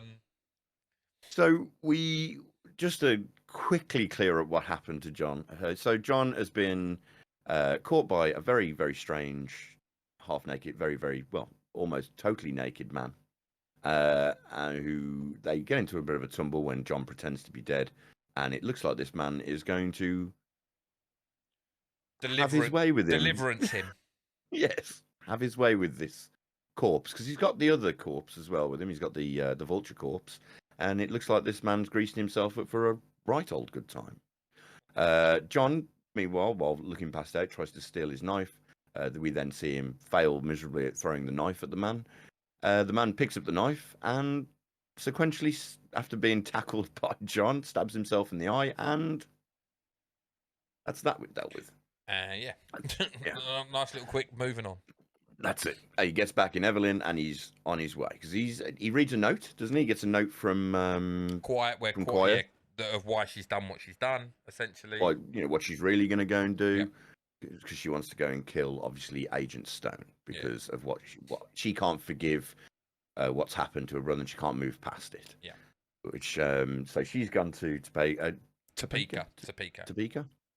She's gone to Topeka to go and deal with that. Now you see Topeka, and Topeka's very much like a it's like suburban lovely land, isn't it? Yeah, I mean, you can't really argue. But then there's fucking statues of stone, and he is like seen as like the god almost. Well, not the god, but the ruler almost. And you realise just how deluded, like when you see the statue and what it says, you realise how deluded his followers actually are. And it kind of. Now, obviously, she's obviously floating. Now, while she's driving around Topeka, she's speaking to her brother. She's having visions of her brother. She's having full-blown conversations with her brother. And bearing in mind, at this point, also what we've seen is John is faced with a choice. Does he go to Topeka or does he drive to Chicago? We actually see him take the Chicago turn-off. Yeah. So we're like, okay, John's fucked off, you know. But Quiet is in Topeka. She's driving around. She's having this inner monologue with her brother. And he's pretty much like, why, you know, you don't need to do this. You don't need to do this. It's not. Now Stone, like she runs a cropper because she gets caught by one of the other guards. She's staring at a statue. Another guard comes along, recognizes her, reports through. So Stone knows she's there. Stone then tells his guards, "You leave her to me." Yeah, he's going to do it with her himself. Just as she's making the decision that she's like, this ain't worth it, actually, I'm going to let it go. I'm going to leave. He comes across the radio saying, no, we've got you cornered. I'll set my men to fuck you up if you don't come and meet me. So it's one-on-one. Yeah, which is one-on-one. Now, this actually, for me, obviously calls back to what the video game is more about, because it's vehicular combat that you see, where two cars are actually going at each other, like we saw in the first episode, where, you know, cars are chasing down John and they sort of head to head each other. Yeah. It's quite that's a quite good thing, isn't it? Like episode 1 and then like starts as that, and then the exact midpoint halfway through the end of episode 5 is this is that again. It's a nice little drawback. Again, it's not hammering it, because when we spoke about this before we watched it, me and TJ, we were going like, well, is it going to be like Mad Max? Are we going to just see loads and loads of vehicles? You know, what's the story going to be? How are you going to build a story about a video game where basically it was a tournament of cars trying to kill each other? So I think what they've done, you know, it's very cliched story, but I have enjoyed the fact that they've built some story. I like the idea of the milkman. I like the sort of world building that they've created, because obviously it's the end of the world. It is very Mad Max in like there's factions that are all dealing with things differently. There's inner boxed cities, so on and so forth. I think that the city in Topeka is actually one of the maps that you play on. I'm not sure about the fairground area, because they go to a fairground, don't they? And that's like himself. That's like his home almost, essentially. Isn't it? Like he used to go there every weekend, and he liked. He got his first pickle tickle there, didn't he? That's it. He got his first pickle tickle on the Ferris wheel, as it goes. Whether he was tickling his own pickle, I don't know. Probably he's a bit of a dickhead. He is a bit of a knob. So I have to assume that he just jerked it on the Ferris wheel. Because he likes jugs, as previously referenced by his past. Anyway, just to swiftly move towards that, obviously she thinks she's got him in a police car and starts firing all her guns towards him. And of course he pops out the corner in a heavily armoured car, shall we say? Yeah. He's very much astute. Like he's done this shit before. She's like, this isn't his first rodeo, where it is definitely hers, because she makes some critical errors in her decision making here, and he's one step ahead of her at all times. And it's clear to see that he's adept at this kind of warfare, where she's not. And he's got grenade launchers, and she's got basically one automatic gun on her car, which is a police cruiser. And obviously he's got this fully armoured thing, so even in a straight fight, shall we say, then he would definitely have the upper hand. It did have the one stupid Hollywood thing in it, like where he fires a rocket. As he fires a rocket, she like almost gives it some e-brake, bit of handbrake, turns it. The two back windows just happen to be down, and the rocket flies through the car as she's going sideways, and like it's slow mo, and she like looks back, and it's like. Straight through the windows. You're like that, like even if it was like nah. No, no, I'm afraid no. That's not how those things go, I'm afraid. So we're just going to have to let that go and put it down to cliche horror Hollywood nonsense. Yeah, and of course, then we get on. another cliche Hollywood nonsense a little bit. Well, don't we? he pretty much flips Takes her her car, out. takes her out. And it's like I said to you before we watched it, it's like I knew at the moment that her car flipped, it was like I know exactly what's coming because it was so obvious. Like he rocks up on her, he's heading straight towards her, firing his two guns, bam, bam, bam, bam, bam, bam. And like you've seen it, you know, like when someone stands there and like being chased by a helicopter or whatever, and you get the two perfect lines of bullets go as they're going down to someone. It's like you know, it's in every action film you've ever seen where someone's firing something at someone, and just at that moment, da da da da, like White Knight John. Fucking the one rocket. Remember, he was only given one rocket, begrudgingly given one rocket. By the convoy. He just happens to nail, out of nowhere. Absolutely apparently nails Stone's vehicle. Now we don't see Stone as being dead. We see the rocket hit it, his car flips, goes fucking off into the distance. Like, Stone can't be dead. Episode 5, you can't kill such a major plot character. Just remember, kids, TV, unless you see them physically die, they're not dead. Even if you do see them dead, magic happens, and they're like, oh no, they accidentally were asleep and we didn't realise. Their brain wasn't open and blood and brain oozing out. They were fine. Bulletproof, it turns out. So when you saw those 17 bullets hit him, he's fine. Yeah. He's fine. And then obviously, we realise just like Quiet is very seriously injured. And John is all in a panic. And he takes her, puts him in the car, and drives off to where we're probably going to find someone that's going to heal her now. Maybe he takes her back to Amber. Maybe. Yeah, potentially. We don't know what's going to happen because that sort of draws us to the end of episode 5. Of episode 5, which is the halfway point. Yes, it is halfway 5 episodes through. in. It's a 10-episode series. We're halfway through. We'll probably cover another 3 episodes next week. Yep. I just wanted to say on this episode though, like this series, like I'm enjoying this series, but this series is definitely more up and down. Whereas I felt like The Last of Us was pretty much like steadily good, very few little dips, but then the peaks massively outweighed. This, I'm like finding episodes as we go, like each episode taken on its own. Not looking at it as in its entirety. Looking like this episode was really strong, and it was strong because of Sweet Tooth. The whole thing, like his character building, very, very strong, very visceral episode, as we know. Like the cinematography was so well done. The interactions between the characters, I thought, played off really, really well and strong. Will Arnett is slaying the voice line, and Samoa Joe is brilliant as you know with the bodily actions and everything. Even that little bit, there's a scene where you see Stu and Samoa Joe just walking down the corridor, and he's doing a little shuffle as he's walking down the corridor, a little dance, and it's just like something that you just pick up on, these little nuanced things that he's doing, and it's like so really well done. And I feel that I'll be honest, I think because you think Samoa Joe's a wrestler, and you think, all right, Will Arnett's definitely going to nail the voice lines. Yeah, but how can you make anyone give a shit about a psychotic man who wears a clown? He's like. He's my favourite character by a country mile. Like, I wouldn't care if he cut John Doe's head off and the series was just about him. Like, let's be honest. I wonder if we're going to get a Sweet Tooth spin-off. I think, unless they kill him off, I think we will. Because I feel that he is going to be the one that comes out of this with the strongest fan reaction to. I haven't read any things. I thought, like, because there's all 10 episodes, like, I think, didn't we agree we're going to wait till pretty much we've seen it all? We'll watch until we've seen it. And then we'll read the reviews, because otherwise, people are going to put spoilers in stuff to go past where we're already at. But yeah, like I say, episode 5, strong episode, probably my favourite episode so far. It made me looking forward to what we're going to see in the last 5.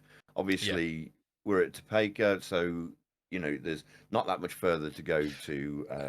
Well, he said 500 and whatever. 30 miles. Yeah, 500 whatever. Yeah, miles to Chicago. So, There's a bit of road. He's got to make it there and back. Don't forget. Yeah. We haven't yet. Like he picked up one thing that I thought was really well done. Actually, continuity is key. Remember, and I said earlier, obviously they stripped him of like their watches. Like he's watching them now. In episode 1, he sets his watch timer to 10 days. Yeah. Obviously, he's like nice little Casio watch that he's got. You actually you see him when he gets his car keys. He actually remembers to pick up his watch. Yes, now he doesn't address the watch, doesn't look how much time is left. We never see that I can remember unless I missed it. No. You don't see him look at his watch, but just I liked that little bit. Where I'm a stickler for like those continuity things, and that sticks it really nice. Because if he didn't have his watch, if they didn't show him picking up his watch, I would be the kind of arsehole that picks up on it and just goes like episode 6 when he goes his watch. I was like, well, where did he get his fucking watch from? You know, so I do like those little bits. They miss on a few, but they pick up on some of the other, which is nice. I mean, I will say you can definitely feel in this episode a lot of the Zombieland. Yeah, you feel a lot of the Zombieland in this, and you definitely get some of the comedy that you'd expect from the Deadpool, and I think that's where Will Arnett and Samoa Joe are very much getting that sort of. I can play with this. I can play with this character. I think going forward now, obviously, I think we need. I think the way it's going to play is we're going to have a couple of episodes where we see very, very little of. He's going to be more moving towards Chicago. I think we'll see less of Stone. I don't think Stone will be a major plot device. Pardon me, sorry. In the next 2 episodes, because I think the plot devices will obviously be the Holy Men. Yeah. And we've got to see more of them. Maybe another fact. Well, we haven't even seen anything essentially. No. We've just heard about them. So the Holy Men. We saw that one milkman upside down. Yeah. So we're going to obviously find out them as a faction, and then obviously whatever. We need to still find out. I worry. Like I don't worry because I think it's the way it's need to go. But I'm thinking to myself, we're not going to get the conclusion of this. We're not going to get him draw whatever he's got to get from Chicago. I think it ends. I think I said this last week. I think it's going to end with whatever happens in Chicago. I don't think we're going to see him get back to San Francisco and be like, "Fuck you, Neve Campbell," or whatever, or like and like that starts. I think season 2 is going. I think he's going to get to Chicago, have whatever. Maybe Calypso's there, maybe not. I don't know, but I feel that they're definitely going to. They will have played this to get a second season, so I don't think we're going to get. His entire journey there and back in this. So 5 episodes. I think they've spaced it out quite well in time is what I'm trying to get to. Like because now in the next 5 episodes, if you get him from 500 miles from Chicago to Chicago, whatever's got to happen at Chicago, and then get back to San Francisco and fill in Sweet Tooth and fill in all these other things, it seems like they're going to rush the fuck out of it. So, it would seem that they would have to get it done, but I don't feel they're going to do it. I think they've paced it well so far, and I definitely think we'll get a season 2 just after watching the first 5 episodes. It's getting. I will say I haven't read the reviews, but it is been received very well by the internet, and we all know the internet hate everything. Yeah. So for this, which I'll be the first to say, and I know TJ agreed, and we sort of said like, I don't know how well this is going to do because it's not something that I would have picked as a video game adaptation, but they are doing something with it now. Yes, it's peaks and troughs, but the peaks are really up there for me, and the troughs are middling. They're not. Bottom. It works for me because it's a 30-minute episode. If this was an hour episode, like I would have got bored. Yes, I can see that. The last episode 4, when I felt it was a little bit more flat, I think that if I had to sit there and watch another 30 minutes around that, if they had to fill out that episode for an hour, I would have been bored and I would have been like staring at the fucking ceiling or something, looking at my phone or doing something. So I like the fact that it's like 28-minute, 30-minute episodes. I think like what they're doing is they're sort of trudging along in this. It's sort of a road movie, isn't it? A road TV series. Yeah. So they're filling out the right bits. You're giving you a little bit of backstory on some people, a little bit of I suppose you've got to do the weird love interest bullshit that everyone has to do. But you are getting like you are consistently moving down the road. Like so they're not just stopping and then going, oh, we've got to deal with this whole fucking villain of the week thing. Yeah. which you're still consistently going down the plot. It's what I always used to hate about 24 episode TV shows. Yeah, because especially things that have filler. been hour long, and you just be like, oh my god, I don't care. I just want to know what the main story is and how we get there. And we just seem to be like, oh, let's just chop this bit and let's show you this, and I'm not interested in, and nobody else is interested in. But we've got 24 episodes, so we've got to do something. Yeah. And then it becomes villain of the week, and then remember they used to go through that phase of like you do villain of the week, and then the last 2 minutes of the episode would be like, don't forget, there's still the nuclear bomb going off. The back, the story, the underlying story that's running through the whole season. Yeah. That has its peak around episode 12. Yeah. And then it has its conclusion at episode 24. Yeah. I ain't got enough life to lose a whole day. I love TV show. So Arrow did it, Flash did it, and I very much the first few seasons of that I was all into. But I just it got tired. I think I left Arrow after about season 5 and whatever season they were on with the Flash, just because it was like. Because it became Arrow was 24, but then you had to watch Arrow and Flash, so it becomes 48 episodes. Because and then you get a crossover episode. Well, that's the thing; they did crossovers, so you can't watch all. You can't just watch all of Arrow and then watch all of Flash because you didn't understand the crossovers, and the crossovers gave you plot devices that were in the other season and stuff. So you had to watch them 1 on 1, 2 and 2, 3 and 3. And it just become like fucking hell. I'm giving up like 40 odd hours. Yeah. It's too much. It's too much. And then they threw Legends of Tomorrow in there. Legends of Tomorrow? Yeah, Legends. Yeah, with Brendan Roth and Dominic Purcell. And I didn't mind that, but again, like now I've got 3 TV series I've got to watch to make the crossover make sense.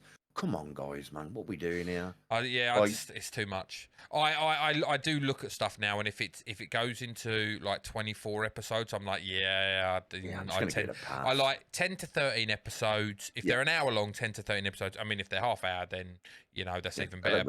But like, get in and out. Even to the point where certain things like their episodes would start peaking at an hour, and like Stranger Things did it a little bit. It was like, oh, this episode is an hour and 40 minutes. You're like, what?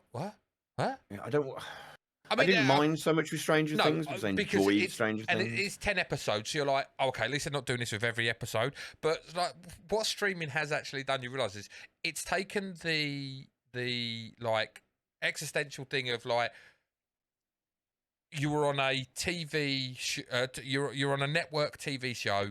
They have allotted time for everything, so your series has to fall in. What was it, about 24 minutes? If it's a half-hour show because they've got adverts. If it's an hour show, it's 44 minutes or whatever. 40-something minutes, Because and you're going to be on every week between 9 and 10, whatever.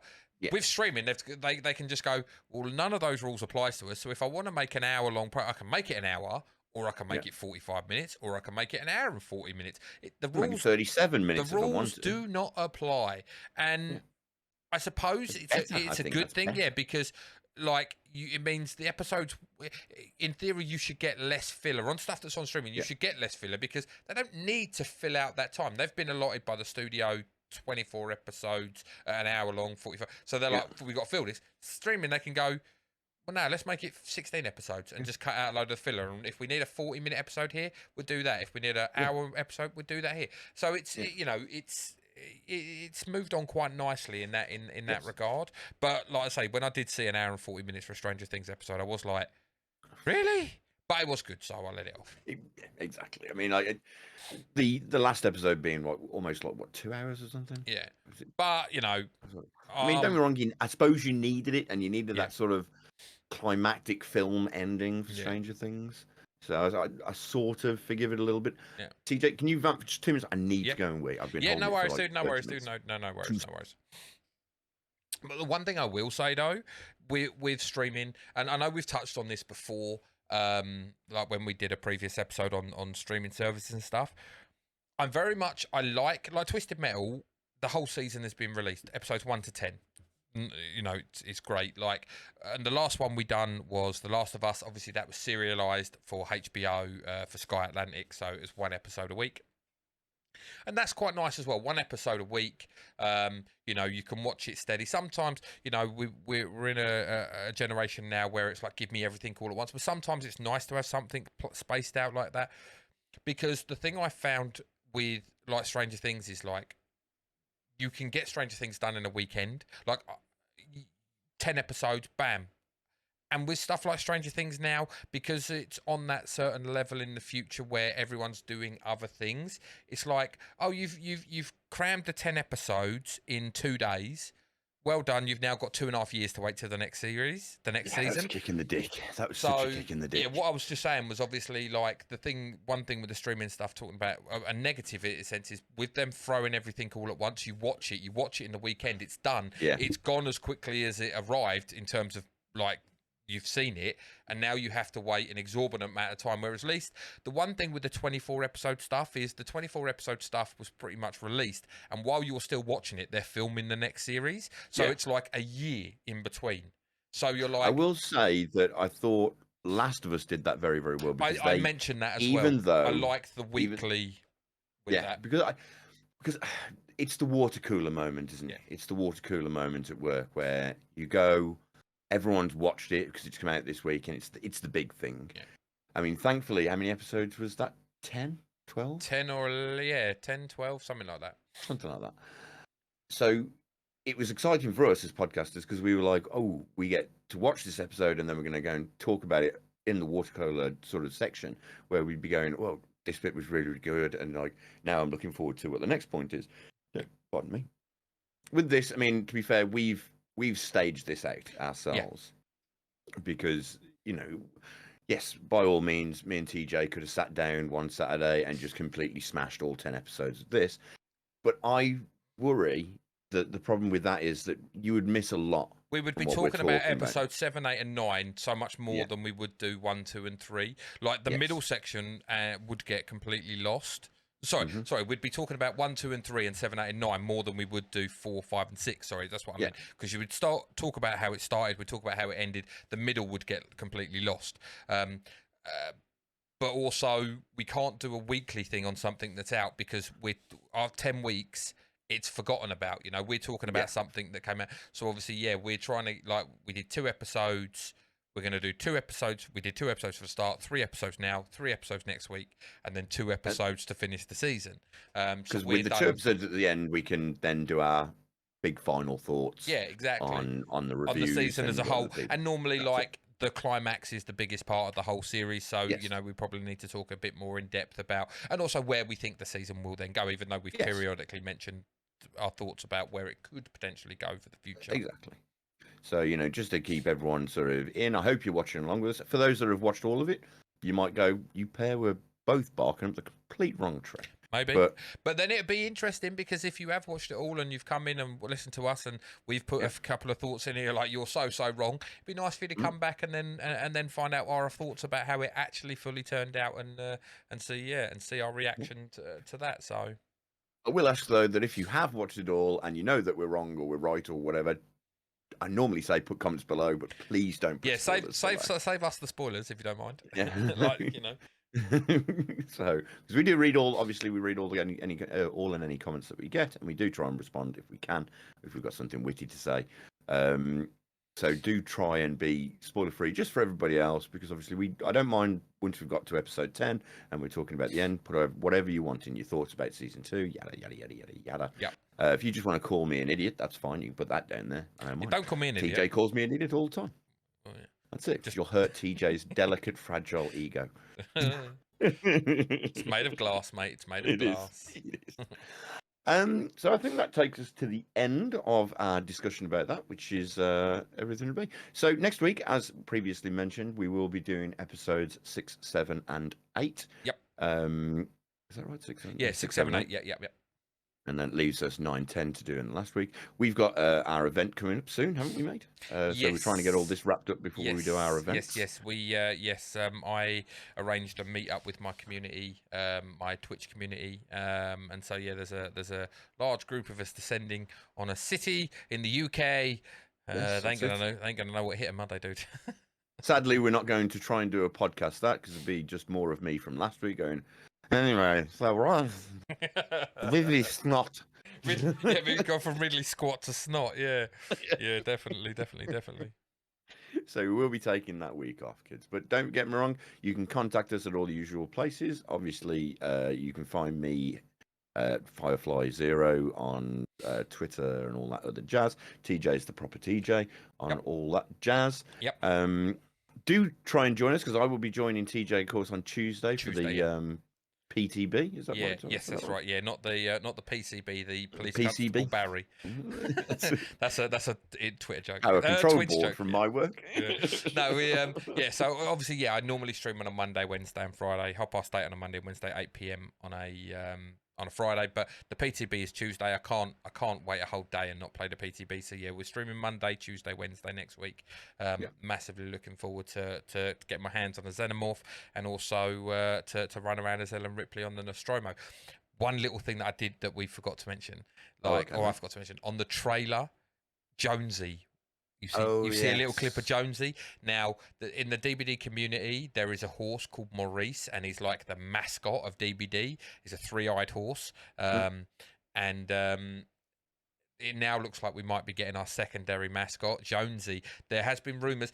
A former employee of Behaviour who worked on graphical stuff for the games would not confirm or deny if Jonesy was in when someone questioned her, but she did turn around and say that there are some very interesting things strolling around the Nostromo. Do you think, just going back onto the alien conversation, do you think that it would be a perk for Ripley having Jonesy? No, because I don't think to have it as a perk, it means obviously perks are once you unlock them, they're transferable, and also it means that they've got to be utilised on every single map. So you'd have Jonesy. Maurice doesn't appear in every map. She's on one map, Father Campbell's Chapel.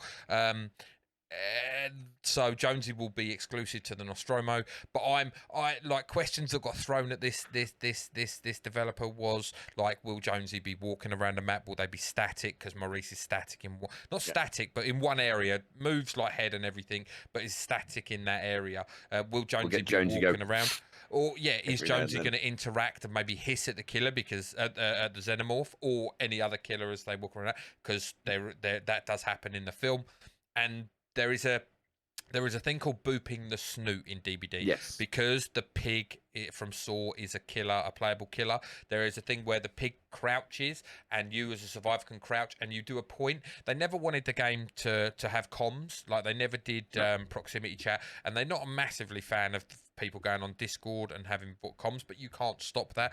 But so they have gestures in the game, which is like come here, and a point. And the point is utilised as a boop. It's called booping the snoot on the pig. So you walk up, you crouch down to the pig, and you boop the snoot. And people go and they use it as a pet for Maurice. They go over and they pet Maurice, even though you're technically poking him in his third eye. And people were like, "Are we going to get like you go over to Jonesy? You could pet Jonesy."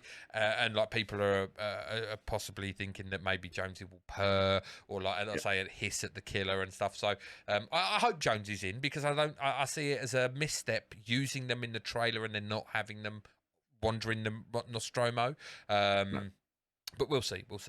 Tuesday, we'll find out Tuesday. Just to bring it back to Twisted Metal, in that last episode, in episode 5, you actually see Sweet Tooth boop the snoot. Yes, when he saves boops Stu's snoot. Yeah. Which I thought was quite funny. Yeah. I thought, I'll have to talk to you about that. Then completely forgot until you just mentioned it. So that's how it is. That's how it is, kids. Right, I think that brings us to the end, if I'm not correct, unless you've got any other business to I don't think so. I don't know. I think we're all good. I think we covered all our bases. We covered some interesting banana-related entertainment news. We did. We will follow up those facts and those And allegations. I'm just going to say, obviously, everything in this podcast is allegedly. Don't sue me, Lizzo. You've got loads of money. I'm poor as shit, so like, I don't know what you'd sue me for. Right, so kids, you can have a pop vinyl if you want, Lizzo. That's about all I fucking got. I bet she's got her own pop vinyl. If they made one big enough. I'm not going to. No, that's a bad joke. I couldn't help it. I couldn't control it. We almost got 2 hours, 9 minutes in. We nearly made it. We may not be here next week, people. We may be maybe in court. Into the ground. Sued into the ground. Into the very, very foundations. Oh, dear. Right. So that has been Opinions of the Uninformed for this week. I've been Firefly0 or Jay, and I've been joined, of course, by wonderful... the proper TJ. Or TJ. So don't forget to try and find TJ over on Twitch on Tuesday. Link will be in the description below how to get to my Twitch channel. That's it. And you can possibly catch me and TJ talking shit to each other over there as well. Yeah. So, right, kids, that's been us. See you later, kids. See you later. Bye-bye. Bye-bye. Let me break it all down for you. I ain't never giving up, I ain't never giving up. Taking that crown from you. I ain't worried about you, I ain't never. So let me break it all down for you. I ain't never giving up, I ain't never giving up. I'm taking that crown from you. I ain't worried about you, I ain't here to make